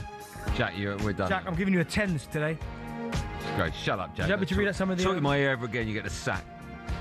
You've seen Champions League Drive on talkSPORT with me, Andy Goldstein Darren Bent, Justy. Right now, there are millions of prizes to be won, from Champions League final tickets to £1,000 in cash when you place an order on the app. 18 plus terms apply. For the last 7 days, you've done most live coverage of Inter Milan against Liverpool. That's in the Champions League. Team news for that is in. Jim Proudfoot can tell us more. Jim, good evening. Very good evening to you, Andy. Only 15 senior outfield players made the trip to Italy for Liverpool. Mo Salah, of course, not amongst them. So it's a fourth successive game in League and Cup that he hasn't started. Tonight, Arne Slot makes 4 changes to the team that was held at Leeds. Isak and Iketike both start, with the Swede coming in for Gakpo. The fullbacks are swapped, Gomez and Robertson back in, and McAllister is preferred to Wirtz. So Liverpool lineup: Alisson in goal, Gomez, Konate, Van Dijk and Robertson.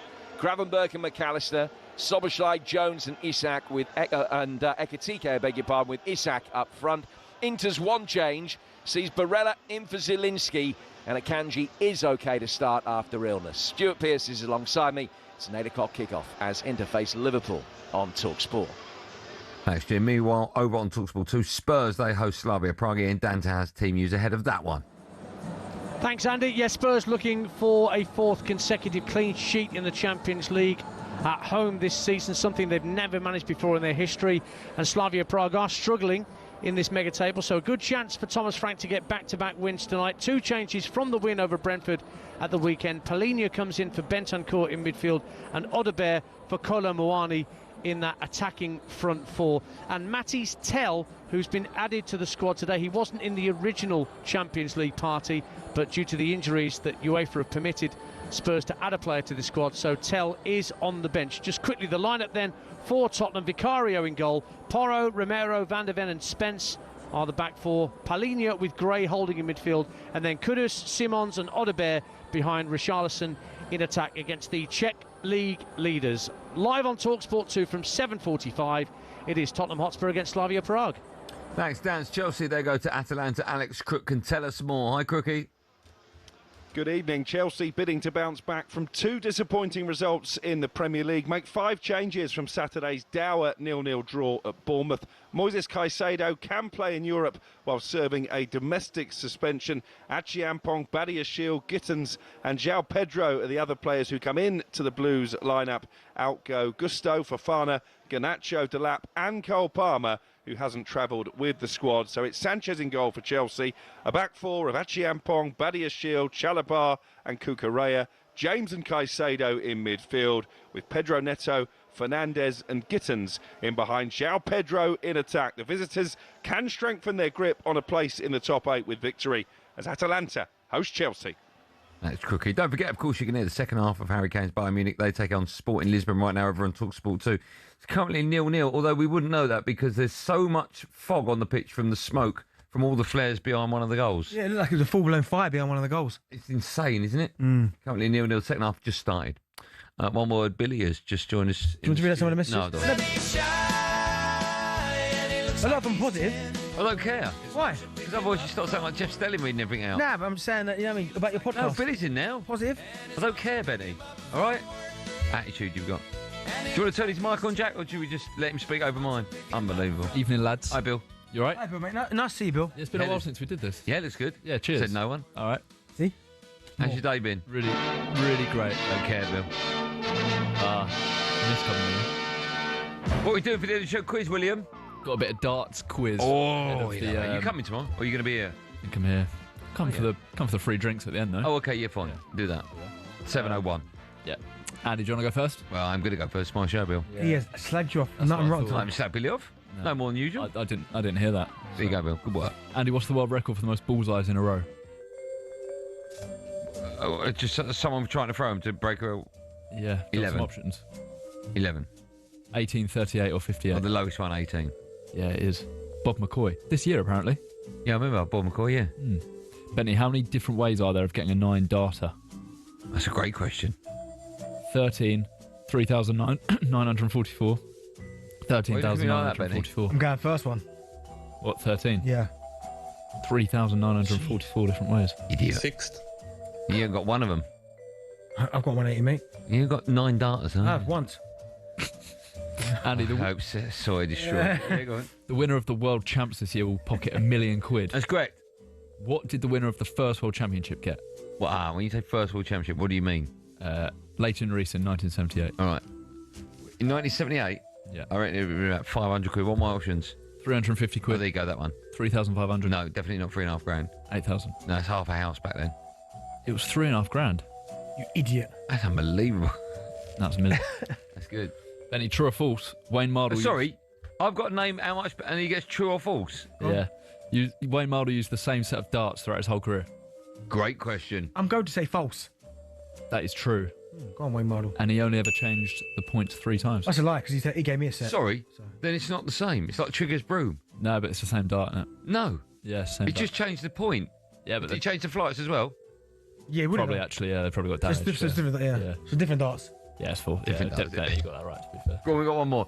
Can it be one me and Benny can both guess? Yes. If you added every single segment of a dartboard together, what number would you That's unbelievable question. Singles, doubles, trebles. You right, Jack? Gee, honestly. No idea. Give me the options, Bill. No options, closest wins. Okay. Right down your answer. Nah, you just go. 1 to 20 times 3, 60, 6,500. Yeah, I'm going to go 7,000. No, 692. 1,335. Right. I don't know who won that. I won that, yeah. Billy, get out. All right. Nice to see you, Bill. Benny, you can get out. It's not nice to see him. Oh, I really enjoyed it. Well, it's the last time you do it today. Me and Benny will be back tomorrow. Of course. After. Well, no. We'll be on at 4, and that means every match apart from the final would have been played. Make sure you tune into H&J on YouTube tomorrow to watch live coverage of the World Darts from 1. Stay with talkSPORT. You can go to talkSPORT 2 and see or listen to Bayern Munich. They've just gone a goal down, so that's happening on talkSPORT 2. Stay with talkSPORT. Live football coming your way. Sports Bar takes your calls from 10. Be safe, everyone. Be safe.